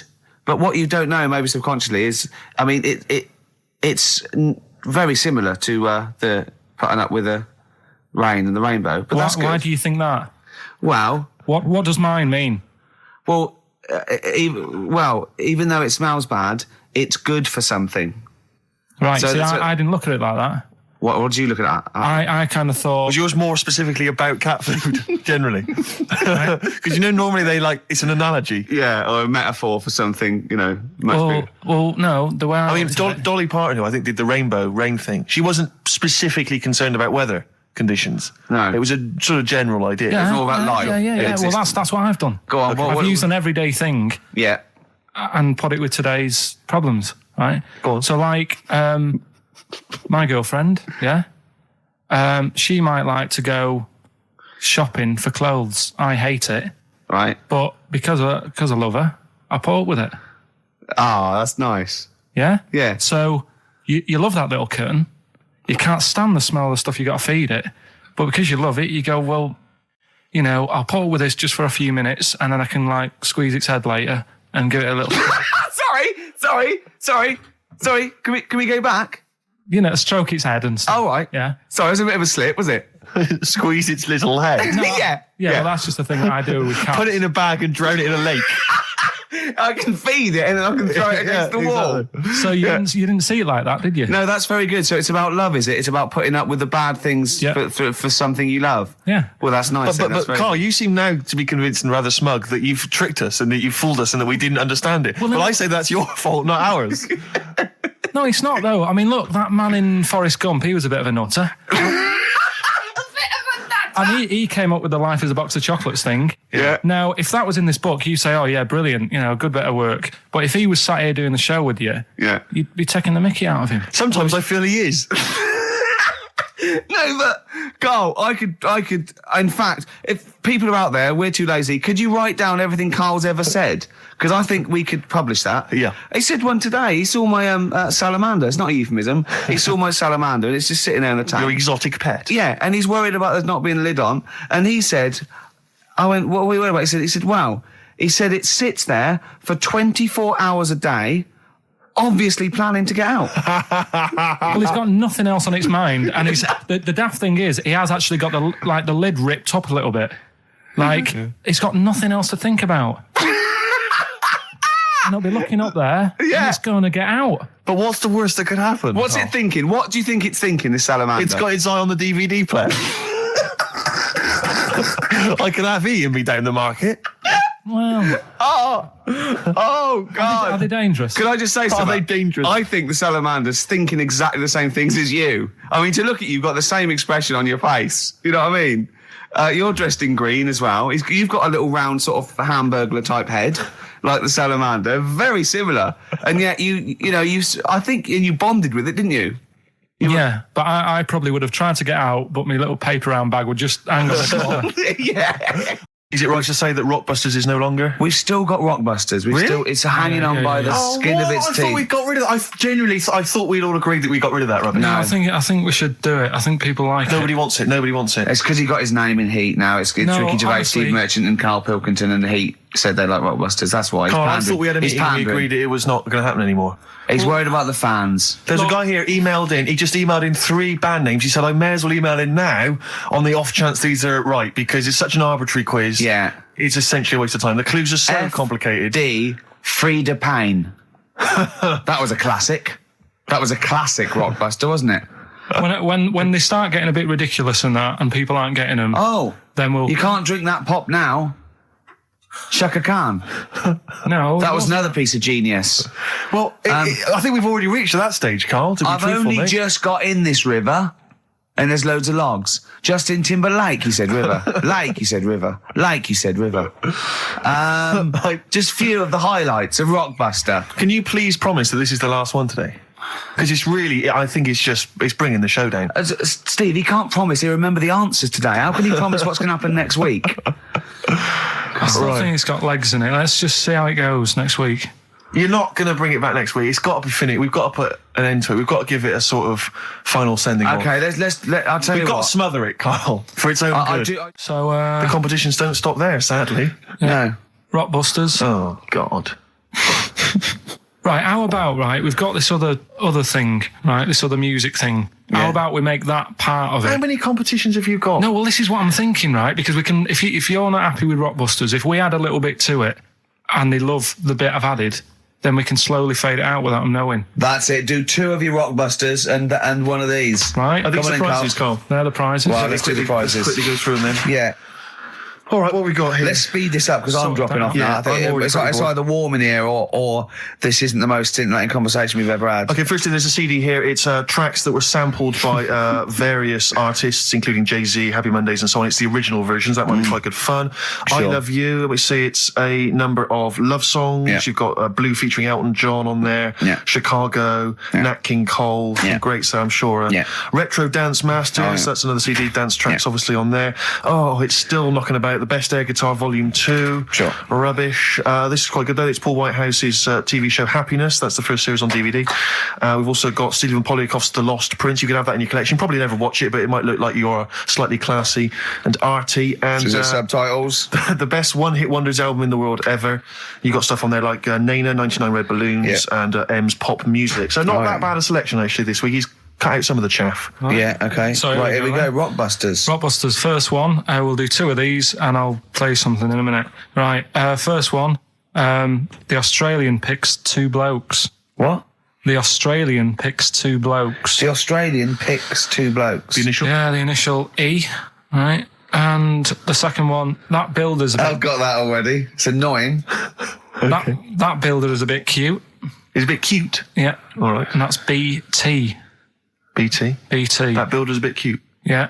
And the Australian picks 2 blokes, E. And then what I'm going to do now is play some sound effects that make up a song, and you've got to guess what the song is. Go on then, right? just do it and Song then is show 'em here we something. go, here we go.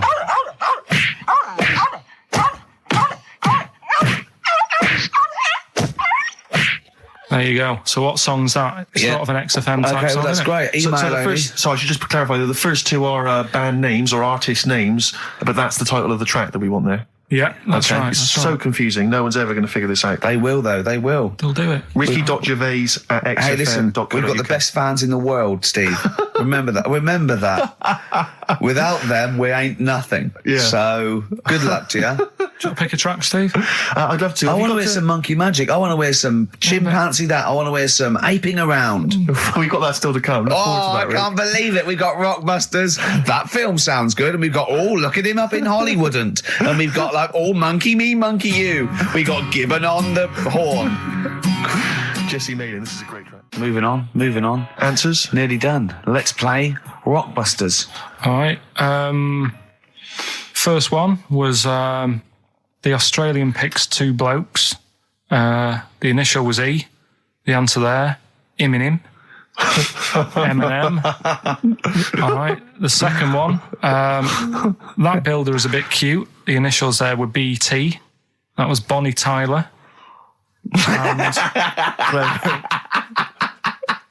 And then we introduced a new bit to the show. That song sounds all right. These were the effects you heard.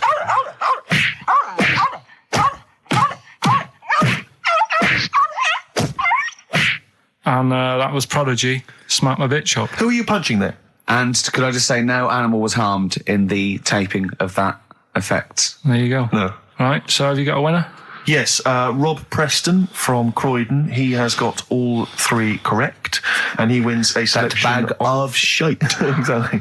So, so good luck. Enjoy that, Rob. Yeah, if you can. Yeah. Sell it. Record and tape exchange within 40 minutes of receiving it. I imagine one good album that he likes. Bob Dylan on the tracks for all this bag of shite, please. Should we play a record? Absolutely. Can I just ask now, what are we thinking with Rockbusters? Are we sticking with this, or because I really thought we'd cancelled it? What about that format we've just done where there's like 2... This is another off-air discussion, I think. Well... I just feel the listeners should be able to contribute. They do. Yeah. They phone in and say, the show's rubbish, move on. Can we experiment on Karl? I'm a doctor. Yes. Yeah. We've got Rockbusters. That's Have we? still No, going you know strong. my feelings on that. No, Fair but enough. he's said he's going to buck his ideas up. Well, do you want to go on with the other prizes with what we're giving away later? What is this for Rockbusters? Well, We don't give away prizes. We throw away prizes. Yeah, we're cleaning out some drawers at XFM. Go on. I'm just having a quick look through before I. because we've sort of revamped Rockbusters a bit. There's that extra bit in it now, isn't there? That audio bit. You're selling it. Your big sell. Oh, we're There's not a going DVD straight there. into that yet. Then. There's a No, DVD. no. There's a DVD there. What's that? I'll go through them later, Rick. I just need to absorb it. Don't get excited, mate. So, Rockbusters, Carl? Yeah. I'm not a champion of Rockbusters, as you know, but I think it's overstayed its welcome. But I'm willing to go well, I along think with Carl's just giving the fans what they want here. it. Okay. It's a popular thing, isn't it? Got some good The prizes. press are behind it. Let me tell you what the prizes are.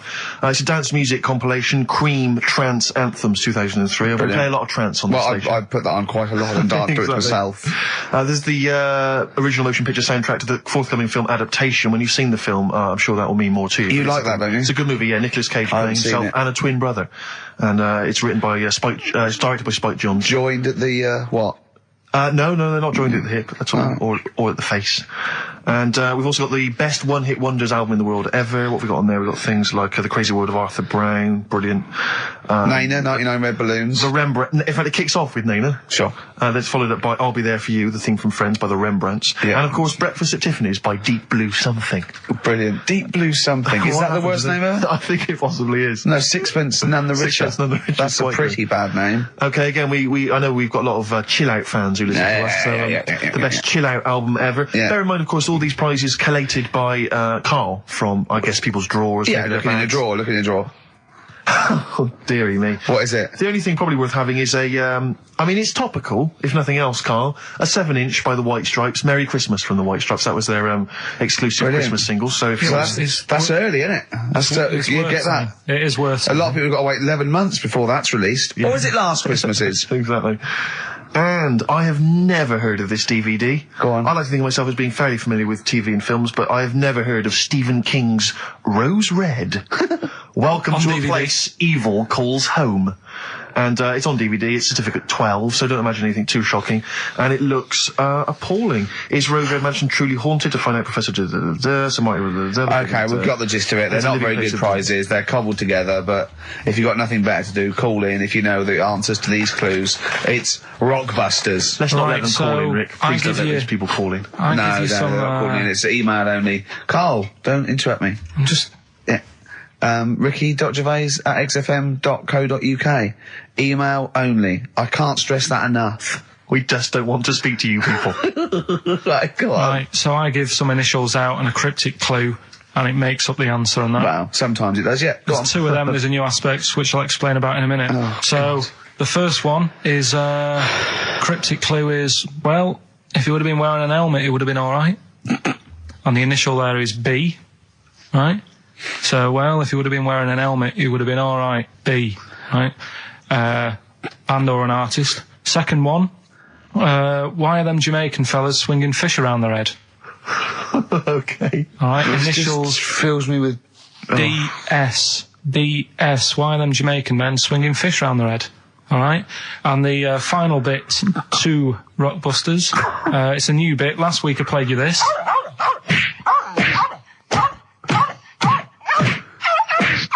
Look at his face, goes along Right? with it. That's someone beating up a dog. That was Smack My Bitch Up. Right. So here's some sound effects and that, and they make up a song.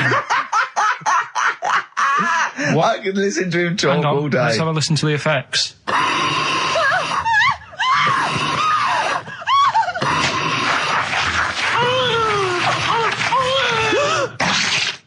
Alright. Terrifying. Right, I told you not to play that one. It's rubbish. No one will get that. Well, we'll see. I heard that. I can't always say one thing. I said it's rubbish. No one will get it. No, it's not the one you think it is. Ah, right. So, email in, ricky.gervais@xfm.co.uk and you can win that stuff. I'm a little bit confused. I'm here. I've heard what you're saying. We've discussed this in the past. I don't know what's happening. What's that? Is that a clue? That's a cryptic clue. That's screaming to a song, is it? There was screaming. Well, don't say it. So It should stand up by itself. Don't give him any clue. Hang on a sec. So this is the name of a song. It's not a band or an artist. Yeah, the sound effect. that's So a the song. first two bands or artists, and the last one is the name of a song. I said we should abandon this. I said we should just pack it in. What, the show? Yes. So, Rockbusters then. Yeah. Get these out of the way, we're running out of time now. I have to say now that we've had no answers that have attempted even to guess all three. Right, you see, that's because you're an idiot. Right, okay, right. Do the questions and the answers. And if I think that it's either too hard or ungettable because it's stupid, we're binning it. Right. I thought we'd already been. I'm annoyed that. Right, come on, do it quickly. The first one was, well, if he would have been wearing an helmet, he would have been alright. Right, what's the answer? That was B. What's the answer? Busted. Right, that works. All right. Busted, that's fair enough. Did anyone get that? I assume some people got. No. People have given up, Rick. People aren't even bothering to contribute. Right, what's the next one? They've just ignored it like it never happened. Busted. Second Busted. one. Busted. Why are them Jamaican men swinging fish around their head? Go on. That was DS. Yeah. 70s band, Trout Spinners.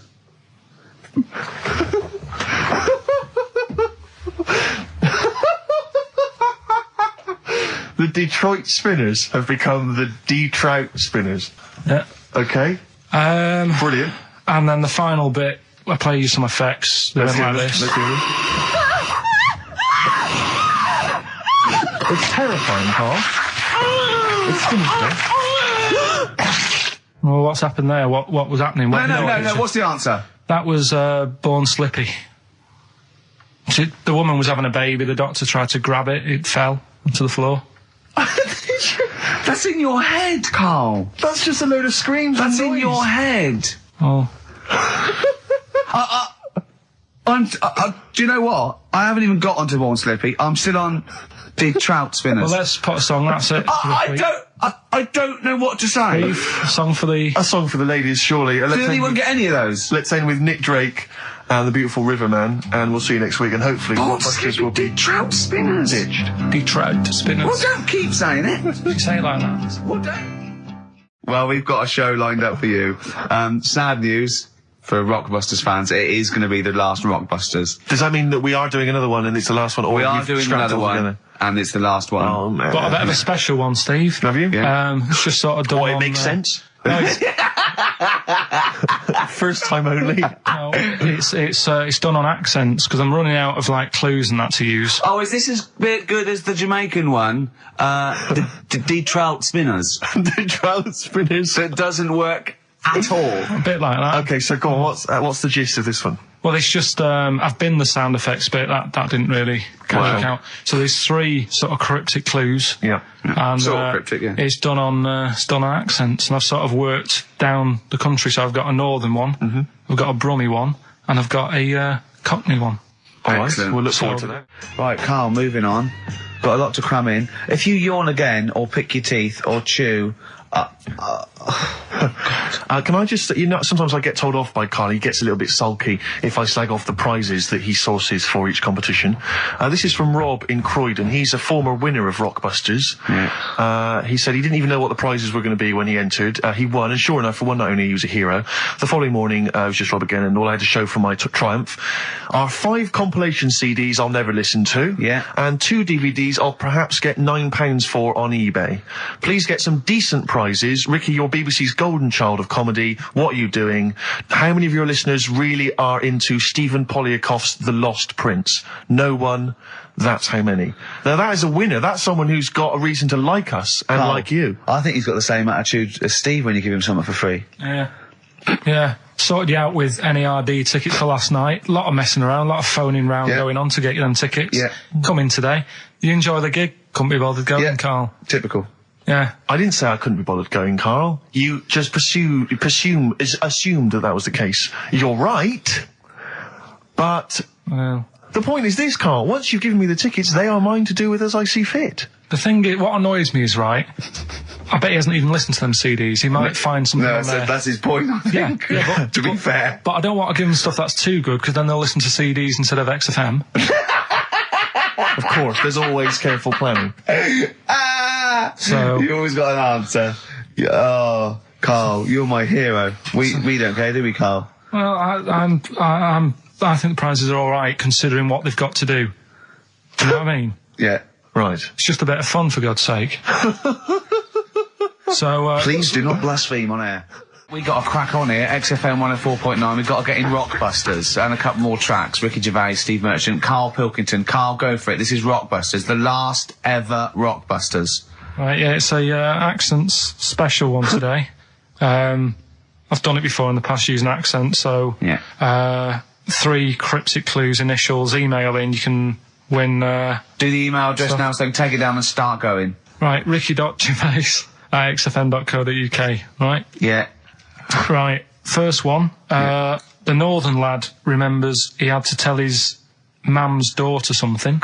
Oh, dearie me. The northern lad remembers he had to tell his mum's daughter something. That's O, the initial O there. Think of a band. Yeah, I've got it the away. initial, Yeah, right? yeah. Okay, that's easy. Go on, next. Second one, the person from Birmingham got a C in their degree. Right? The person from Birmingham got a C in their degree. The initial there is T. You don't get A, B or C with your degree. Well, that's...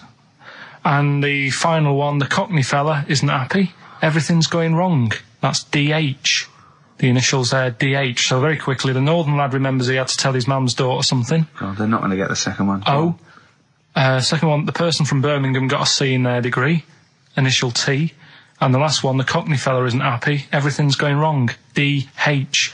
Email in, ricky.gervais@xfm.co.uk and win some stuff. Is it important that they bear in mind the accents? Will the that's accent really help important. them? Of course it will, yeah. Well, of course it will. Not necessarily, of course. Yeah. So, Right, do that. Right, You the can, Valentine special, Letter to Hermione, one of the greatest love songs ever, and you've got a couple of minutes. Please Do you know the email funny it. thing is- Well, we're all getting stressed here. We're going to run out of time again. We haven't had enough answers. We left it so late. We had so much rubbish to pack in. You did it on purpose. What? What do you mean? You did it on purpose. What left? I love Rockbusters. I think it's the highlight of the week. But I remember again, in the early days of Rockbusters, we used to get reams of emails. Do you know how many we've had today?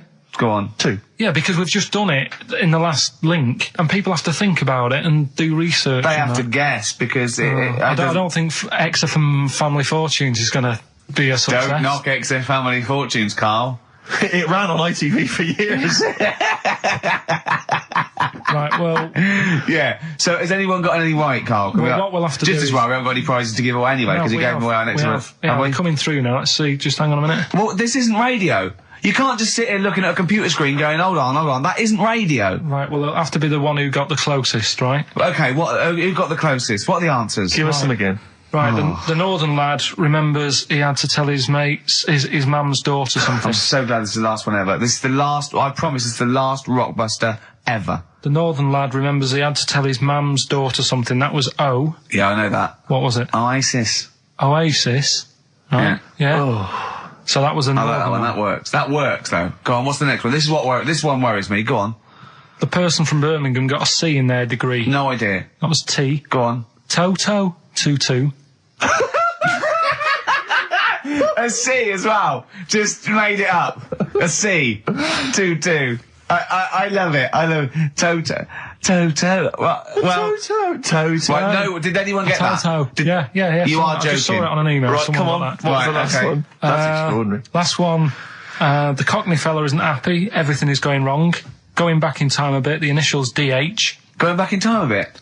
Yeah, that for the song. It's not a sort of. Oh, modern right. song. I remember. I thought I didn't hear that first time round. Cockney fella isn't happy. Everything's going wrong. The initials with DH. Yeah. That was Dan Hill. Dan Hill. Right.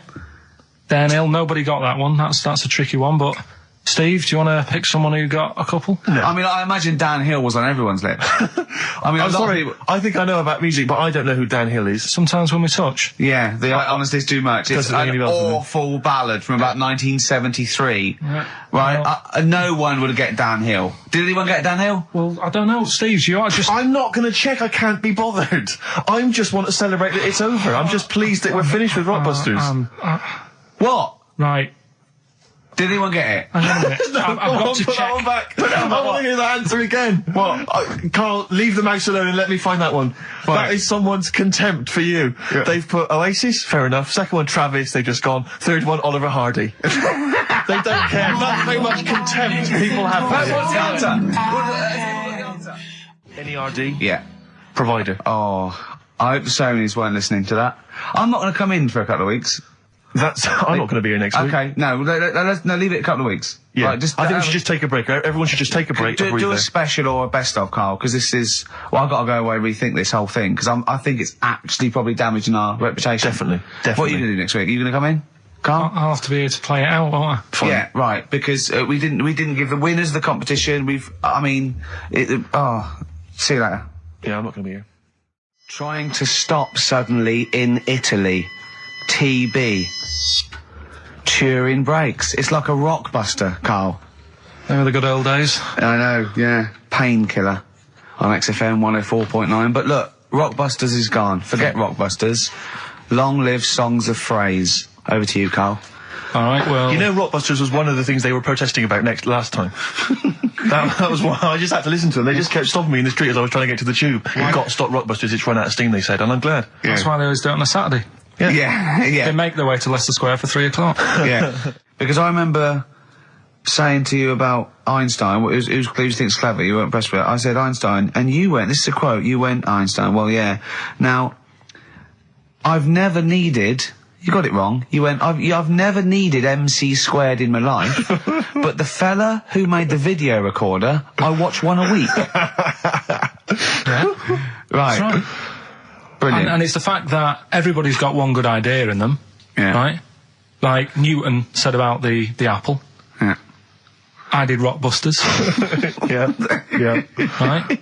And there was this thing that was on the website. Right, anyway, what I'm thinking is Rockbusters coming back for a bit. What? What are you talking about? He likes my idea, he likes my characters, he doesn't like that idea. If I Carl, no, what? I was going to say if I came up with With what? with that Chinese fella What was his name for again? a I keep sketch, forgetting.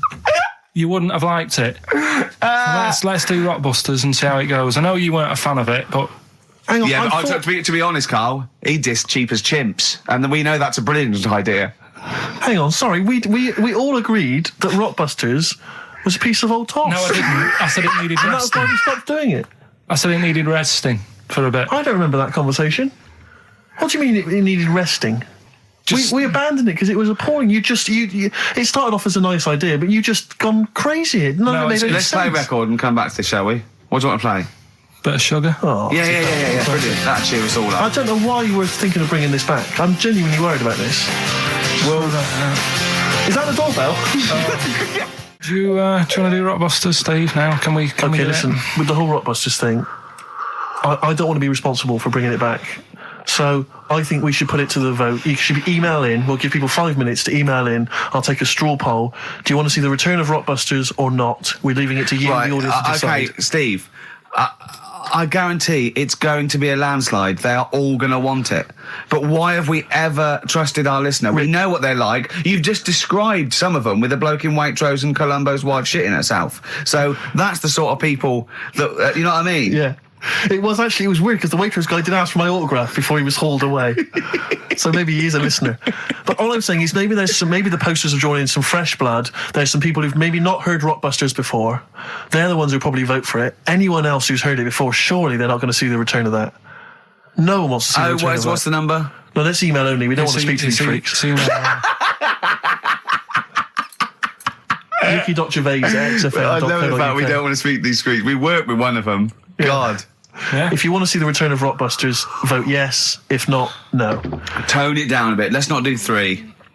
No, he's got to be 3, otherwise it's too easy. Oh. Ricky.Gervais at xfm.co.uk. Right. Just choose the best one. The Seeker from The Who. Brilliant. Classic rock. On XFM 104.9, I'm Ricky Gervais, with me Steve Merchant, Karl Pilkington. All right, well, unsurprisingly, the overwhelming consensus is that people would like to hear the return of Rockbusters. I should, however, point out just some of the no responses. Let me see what we've got here. Is Dickie Anderson called in yet? Sadly, nothing from Dickers. I think I might make him one of my hilarious sort of comedy characters. What do you think he would sound like? What would he sound like? I sort of probably like that, I think. Ding dong. Hello. Hey, it's Dickie I Anderson. can't believe it. Your show's rubbish. Something like that? I mean, I think you should work on them perhaps before You're saying there's not a lot of substance to these I'm guys? just saying that, once the novelty of the doorbell has worn off. I don't think you understand comedy on radio, I'm Steve. not sure I do, to but, be honest. Listen to Noel Evans, listen to Moyles. You'll see you don't need to riff with it. It's just, you just do the doorbell and just say they're here. Right. That's all you need to do. Sure. So, that's the main thing. Well, so we've had a couple I'm of thinking of some responses. more characters as well. We'll keep working on those. Yeah. Marcus has emailed. He says no to Rockbusters. He hasn't heard it, but it sounds rubbish. Believe me, you couldn't be more right. Well, does The Office sound good as a title? All right. This is someone else. Don't bring back Rockbusters. Please, can we have more Holy Fook? You're not pronouncing it right, I Steve. know. I was just a bit edgy there. It's Holy Fuck, the little Chinese fella. Holy Fuck, the little funny Chinese fella. No, okay, all right. Well, otherwise, Carl, other than those few negative ones, most people want to see the return of Rockbusters. So, do I Go on in. tell people what the prizes Let's go. Let's do it. Yeah. Are these the prizes? Yeah, they're the prizes. All right, let me have a look. We've got the new album from Goldfrapp. What's this one here? Oh, I've no idea. The Yardbirds. A new album from the Yardbirds.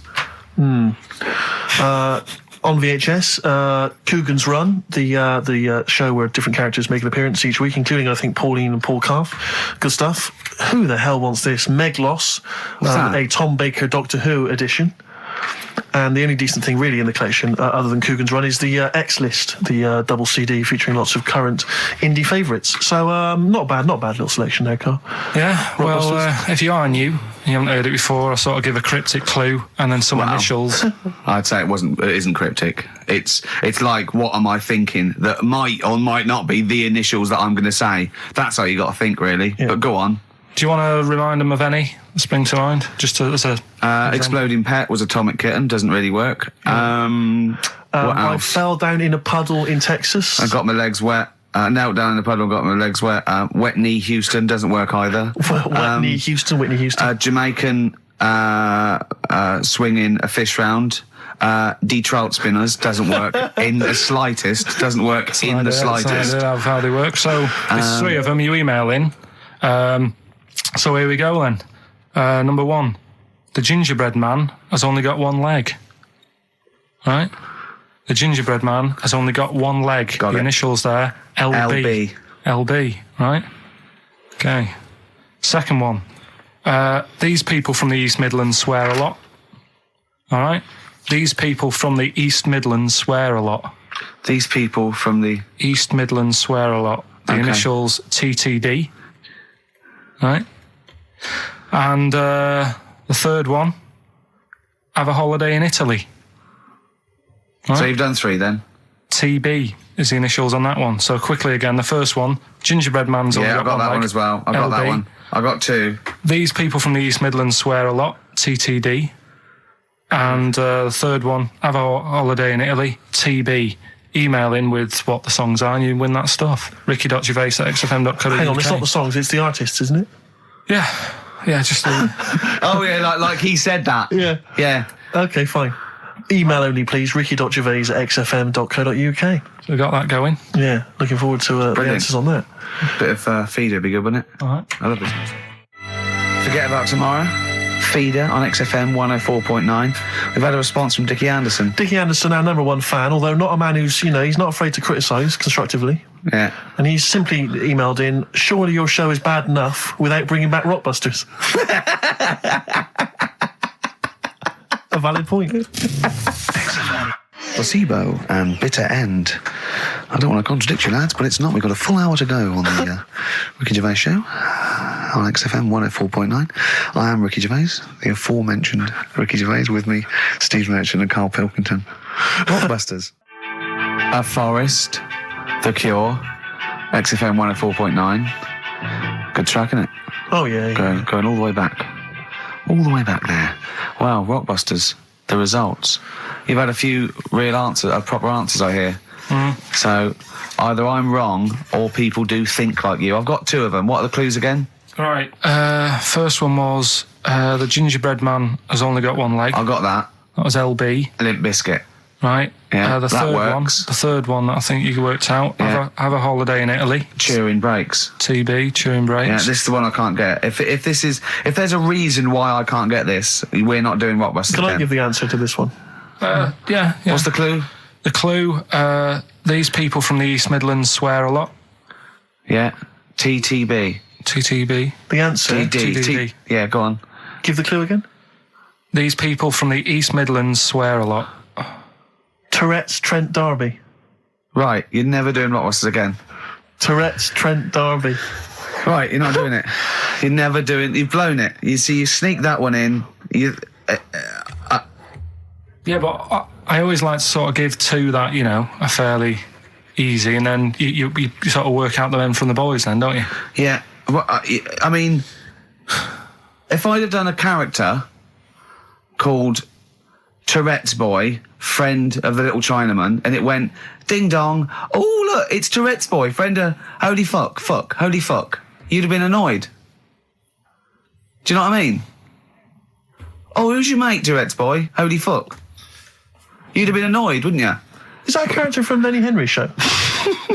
I can't remember whether it's Chris Moores or Lenny Henry. Yeah, one of them. Anyway, the winner, lucky old Richard Perks from Birmingham. He's listening presumably on Sky, and so nice to have him listening. And that's Richard Perks. He's got those answers, all of them right. In fact, most people seem to get Terence Trent D'Arby or Tourette's Trent D'Arby. Well, I think that's offensive. If you want to complain, what's the number? What did they write to complain about that? Using The same person you told people to write to and tell them I was a knobhead and shouldn't be on the radio. Last week when I was away. Did anyone do it? I think a few went through. Did you listen to the show? I listened back to the recording of it. Did you get any emails before you listened to the show? Yeah, when I got in. Did it upset you? What sort of things was it? Just stuff, I can't remember. It was weird because there was like a few of them in a row and I just thought, what's happened here? Yeah. Because we said that, yeah, because you weren't here. So what did you say? I just said phone in. We had a couple of genuine emails that liked the show, didn't they? Yeah. And I said phone in and leave messages or email Andrew Phillips and Karl Pilkington and just say the show was great. The show was brilliant without him. But they went a bit too far, did they? What did they say then? Oh, I can't remember. I mean, it doesn't bother me because I'm not bothered what people say, am I?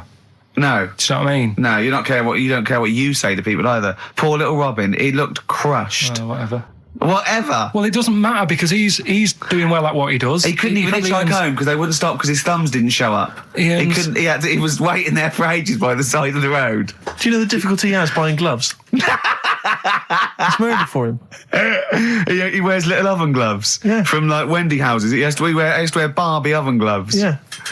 Oh. Right, so so the winner there, Richard Perks in Birmingham, if you could just email him with your address. There was another winner, wasn't there? What was his name? Actually, there was one person who got all the right answers, and there was almost a winner, but his name was Peter Kay. And I like Peter Kay just coming second, so we gave it to Richard Perks. Yeah. Peter Kay. Never gonna win. Let's play a record. Radiohead. There. XFM 104.9. Ricky Gervais, Stephen Mitchell, and Karl Pilkington. Right, Rockbusters. Well, you shot yourself in the foot with that. So, Tourette's Trent D'Arby. Amazing. I mean, what did you think of first? His name and what words you could put in there. I normally sort of just go through a Guinness Book of Hit singles and go, right, who can I do? Right. You're giving away a lot of. I mean, that you're an enigma, Karl. I wouldn't give away your workings. I mean, because then everyone will be able to do it. And what you've got now is a gift that people can't really tap into. Do you know what I mean? See, that's what Lenny Henry and Chris Moores' mistake. See, I've sort of worked out how they do their comedy, and I'm doing it now. Sure. Do you see what I mean? Now that I'm doing. I think the only way that people would start to be able to replicate a lot of what Karl does is if maybe they had a severe blow to the head, or they were diving and they came up to the surface too quickly. Ding dong! Oh, I'd like a severe blow. Oh, get lost, David. Oh, let's have some adverts, quick. Right. Well, someone who I don't let down, right, are the listeners of this show. Do you want to read out the prizes for Rockbusters? We'll get that one in. Are we not doing Rockbusters again, are we? Yeah. Well, it was a shambles last week. We cancelled it 2 weeks ago. What? It just, I mean, there you are right there, Rick. I mean, both you and I, and let's be honest, we're the guys with our names on the poster. I know, It's supposed to be your show. And yet, our faces. exactly, and yet... We have to be on tube stations with people laughing at us. Yeah, well, they're not laughing at me, right? They're saying it Wow, was a good I don't idea. know. What do you think people think of the poster, Carl? Seriously. Uh, No, I don't want to know his opinion. It's just going to be insulting. My point is this, he was Rick. looking at you. My point is this, Rick. We used to be able to decide what the content of this show was. I know. Now it's him. It's just him. He wants to do Rockbusters. He gets to do it. I know. And it's awful, but like Tourette's Trent D'Arby. Not only is that offensive, it doesn't work as a clue. Saying that, have you come up with anything for this week? What's the prizes? I'll read out the prizes. We've got a brand new XFM, stylish XFM DJ bag. That is actually quite nice, actually. Yeah, we've got in there a 12-inch from the XFM remix album. This has got The Cure on there and the Prodigy remixes from them, which is quite handy. We've got a little mouse mat there with the XFM logo on. And here's what everyone's waiting for, the CDs and DVDs. Yeah. Once again, the X List. This is the compilation that XFM have put out. It's actually very good. Smash Hits, the reunion. Let me see what we got on there. Aha, obviously, Wham, Duran Duran, all your favourite 80s and 90s classics. Another copy of DVD, Steve Coogan's Run DVD. What else is this here? Low Fidelity All Stars, blah, blah, blah, blah. There's Voodoo House and Ghost Funk on there, Rick. I'm sure that'd be right up your street. And also on DVD, Man Is that Child. with or without Wrecked Train? So yeah, not a bad little selection there, Carl. You've done well there. So go on and do the clues then. Let's do Rockbusters now. well, I'll bung a song on. And wow, yeah. I love the fact that he was taking the piss out of your voice. I'll bung a song on. Hey, it's Tripe and Cowwheels tonight. Now as griddling as gravy. To be honest, Carl, let's be honest. If Ricky Gervais can get voiceover work, Do you know what I mean? there's got to be a place for me. Where do you think the place for him is? Well, look, right, you were talking about your face on the poster. It's not all bad, because I read something last night that can help you out. Right? And it's amazing. So we're talking about that. Play a record, Carl. Warren Zevon ain't that pretty at all on XFM. 104.9 and Ricky Gervais with me, Steve Merchant and Karl Pilkington. Right, Carl, calm now. The Sonys, they're listening. We've got to win this award. We're just bickering. Right, what's this thing that can help Steve out? What are you talking about? No, we'll talk about that in a bit. What are we doing now? We'll do Rockbusters, get that up and running. Yes, sir. Get the email busy. Yeah? Thank you, sir. Yeah, Right. okay. Go on then. Right, so you know how it works. Cryptic clues, initials. Well, And as you I work say out. every week, they're not strictly cryptic. It's more, what am I thinking that starts with these letters? Is Sometimes. craptic a word? Is that a word? Craptic? Because Oh. anyway, Oh, God. So last week, one of them was these people from the East Midlands can't help swearing. Yeah, Tourette's Trent D'Arby. So it's Trent That's D'Arby. the sort of shite we're dealing with to try and get a Sony. Right, so here's the clues and that. First one. and that. What are we after here? The artist? Yeah, The band name or solo artist? it's, I'll tell you in a minute. Okay. Go on. So the first one, the hitchhiker needs a lift, but in something bigger than a car. Go on, what's the initials? VH, right? The hitchhiker needs a lift, but in something bigger than a car. Yeah. Right? Second one, don't be selfish, and some of it out to your mates. Right. The initial there is C. Right? Yeah. Don't be selfish, and some of it out to your mates. And the Sure, third that's one, not what is Carl. He's selfish. no, Begins with C. right? And the third one, the Scottish fellas can't get into their emails. Right, okay. The Scottish Scottish fellas can't get into their emails. Go on then. Right, the initials there, KL. Right, so quickly again, the hitchhiker needs a lift, but in something bigger than a car, VH. Yeah. Don't be selfish, and some of that out to your mates, Right. C. This is your last chance, Carl. And the Scottish fellas can't get into their emails. If I hear KL. anything like Wet Knee Houston or D Trout Spinners or Tourette's Trent D'Arby coming out of this, we're never doing it again. Okay? Have you got monkey news for this week?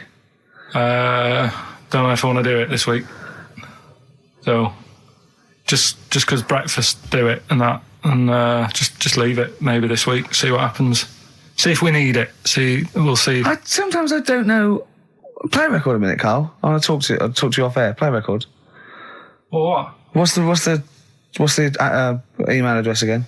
Ricky.gervais@xfm.co.uk. Okay. Right? That's where the email the answer's in. So we've got to remind you whose show it is. Play a record. All right, Rockbusters, that's what I'm thinking.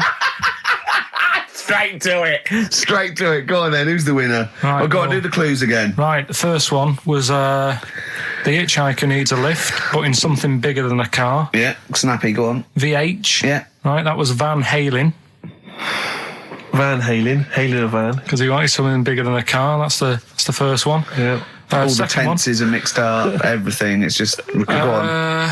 Second one, don't be selfish. Hand some of that out to your mates. That was C. That was share. All right. It's all right. Yep. And the third one, the Scottish fellas can't get into their emails. The initials there, KL. They Kenny Loggins. Right. That's the last time we do blockbusters. That is the last time we do it. No. It is. That's the last time. Give the prize to someone. Kenny Loggins. I'm going to give that one to Kenny Loggins. Helen Perrott. She has emailed in, and actually, Helen, I need you to email in your address if you would, so we can send you those goodies, DVDs in the bag and stuff. But who would get Kenny Loggins then? If the clue was good, who would get Kenny Loggins? And what did he do? Footloose? Yeah. That famous film about where dancing was banned. Yeah. In that nebulous... Yeah. That's an extraordinary film. I saw it once in America. Like you say, Kevin Bacon in a town where dancing has been banned. I was watching it. It was like if aliens had been watching Earth, but only monitoring us through our TV and films, and then tried to make a film about humans. That's the film they'd end up with. What do you think? What do they think of Queen the musical? Because they're, of course, rock and roll's banned, isn't it? In the future. I'm not looking forward to the future, Rick, where feelings and emotions are going to be banned. I can't believe it. Where's our hoverboards? Yeah. So yeah, well done to Helen Perry. Is that the last time we do Rockbusters? No. Yeah. Do it again. Yeah. After the break, Monkey News. No, we'll play. We'll do a break. Don't know about Monkey News. Got some other stuff as well. We'll do Monkey News after the break. XFM. Band of Gold by the artist who featured in a recent Rockbuster clue, which was, I think, the Jamaican fella needs an aspirin for his head, and it goes course to free the pain. Brilliant. Rockbuster's coming up, isn't it, Carl? We start up now. Get it going. No, let's. I thought we weren't doing this anymore. I know. I don't know what happened. I don't know. I mean, but I mean, we're shooting off in a couple of weeks, so yeah. What difference does it make? Well, we might as well. Now you've mentioned it, it's a good time. Go on then. Right. 3 cryptic clues like the one you just heard there. First one. Cryptic, I like that. Is cryptic a word? First one, my younger brother spotted you the other day. Right, that's the cryptic clue. My younger brother spotted you the other day. The initials JS. JS for the band.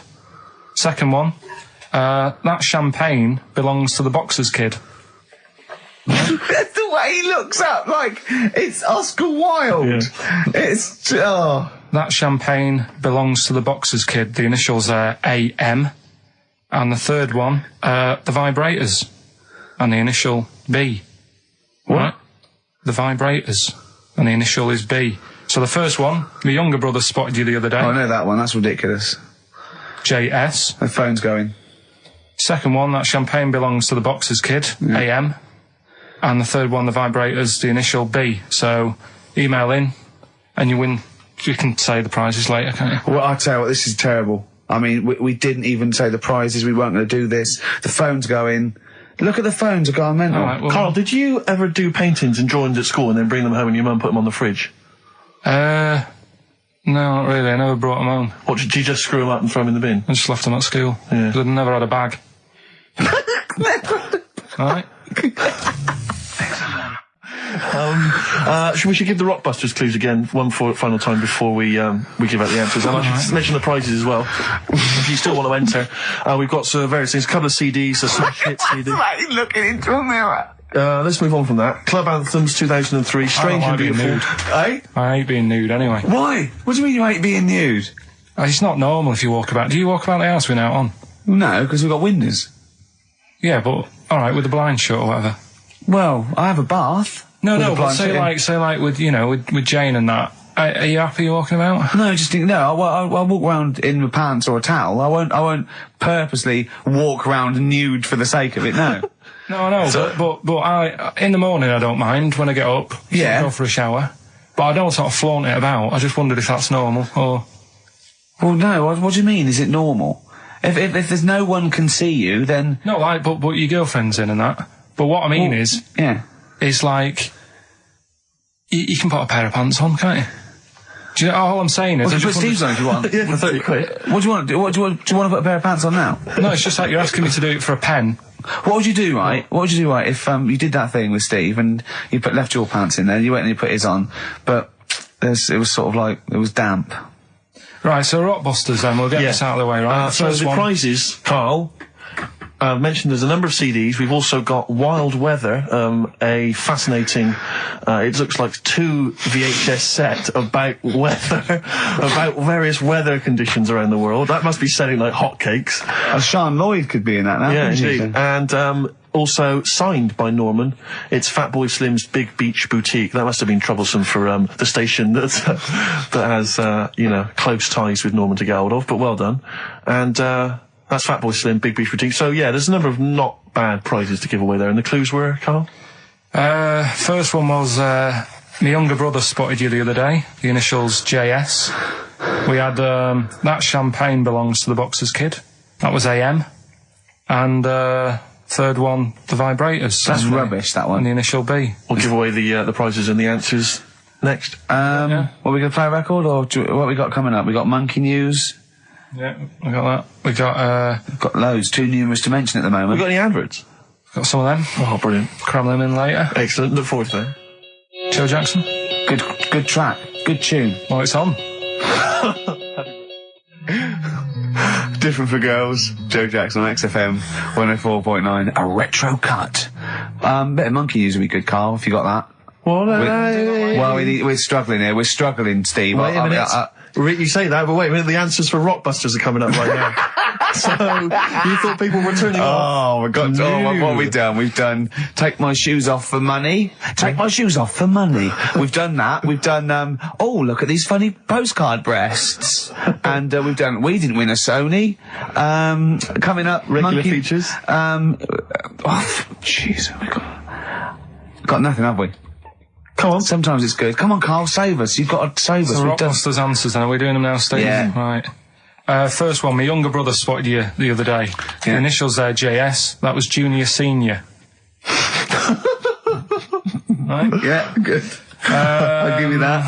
Second one, That Champagne Belongs to the Boxer's Kid. That was AM. That was Alison's Moye. Alison's Moye. Alison Moye. Sorry, just give us the clue again. That champagne belongs to the Boxer's Kid. So, Muhammad Ali's son. Yeah. Right, Alison's Moye. Yeah. Brilliant. And then third one, always an easy one in there for everyone so they can take part. The Vibrators, the initials B. That's Buzzcocks. You can't say Cox. That's why that's why you can't say Cox. Have we got a winner? We have indeed. I chose him because his name amused me, which is a bit harsh. It's not Mr. Tits. No. Gerald Preston.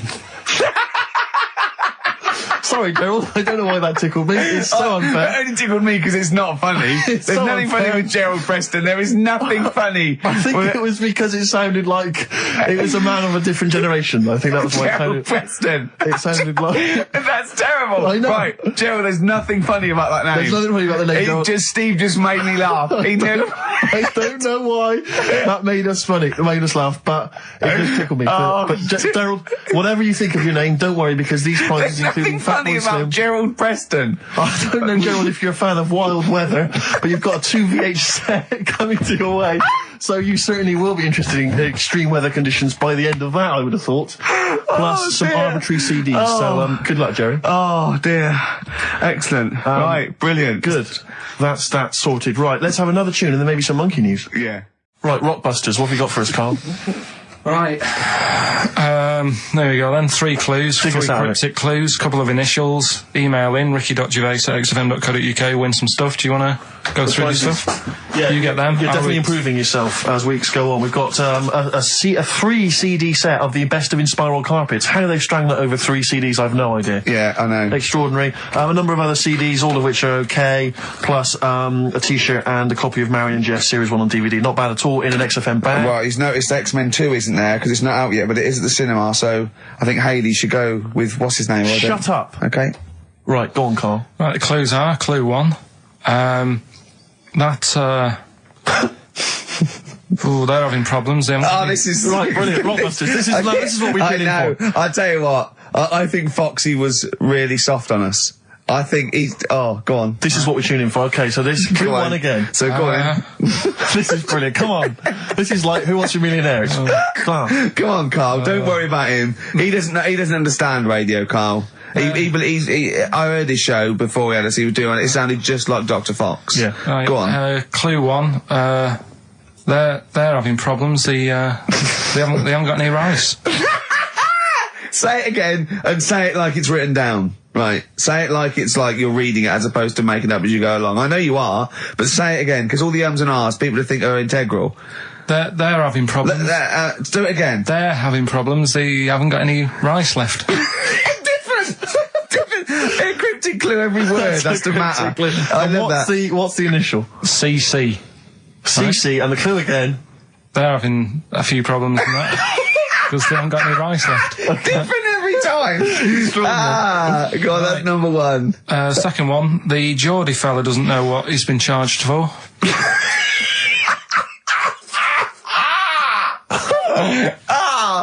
Okay, and what's the initials there? DW. The Geordie fella doesn't know what he's being charged for. Right. And the final one, if he had 2 bricks and he had to throw them at 2 women, right? Stop! Right, you've got to go through this without going, right? Oh, no, yeah, just do it again. Just say it again. Think what you're going to say, then say it. I had 2 bricks. Oh, no, it was if I had before. Well, I've got to put... Stop it a minute. Stop, because I'm going to burst. Right, Carl, work out what you're going to say and say it. Right. Okay, just calm down. Okay, Can we just everyone calm down? Okay, right. I had 2 bricks to throw at 2 women, and I didn't hit either of them. Right, okay. The initials MM. Right, so Okay. quickly again. They haven't got any I've rice. got that! I've got that, and it's brilliant! That is a brilliant one! Okay. Right? They've run out of rice, they've got problems on their hands. CC. Right? The second one, Geordie fella doesn't know what he's being charged for. Right? DW. And I had 2 bricks to throw at 2 women. Didn't hit any of them. Right? That's MM. Email in, Ricky.Gervais@XFM. Brilliant, play a record. Win some stuff. and It's that's it. email only, ricky.gervais@xfm.co.uk. Life on Mars by David Bowie on XFM. Right, come on, we're running out of time. Blockbusters. The results in... Sorry. Oh, what a giveaway. Oh, no, embarrassing. I've given it away. Straight into monkey news.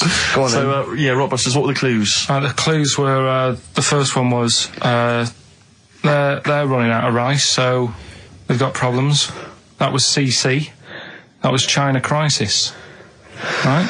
Okay, yeah, if they ran out of rice in China, it would be a crisis, fair enough. Second one, the Geordie fella doesn't know what he's being charged for. Right? That was Bill Wyman. Brilliant. Yeah. Brilliant. And the third one, I had 2 bricks to throw at 2 women, and I didn't hit either of them. That was Mister. Mister.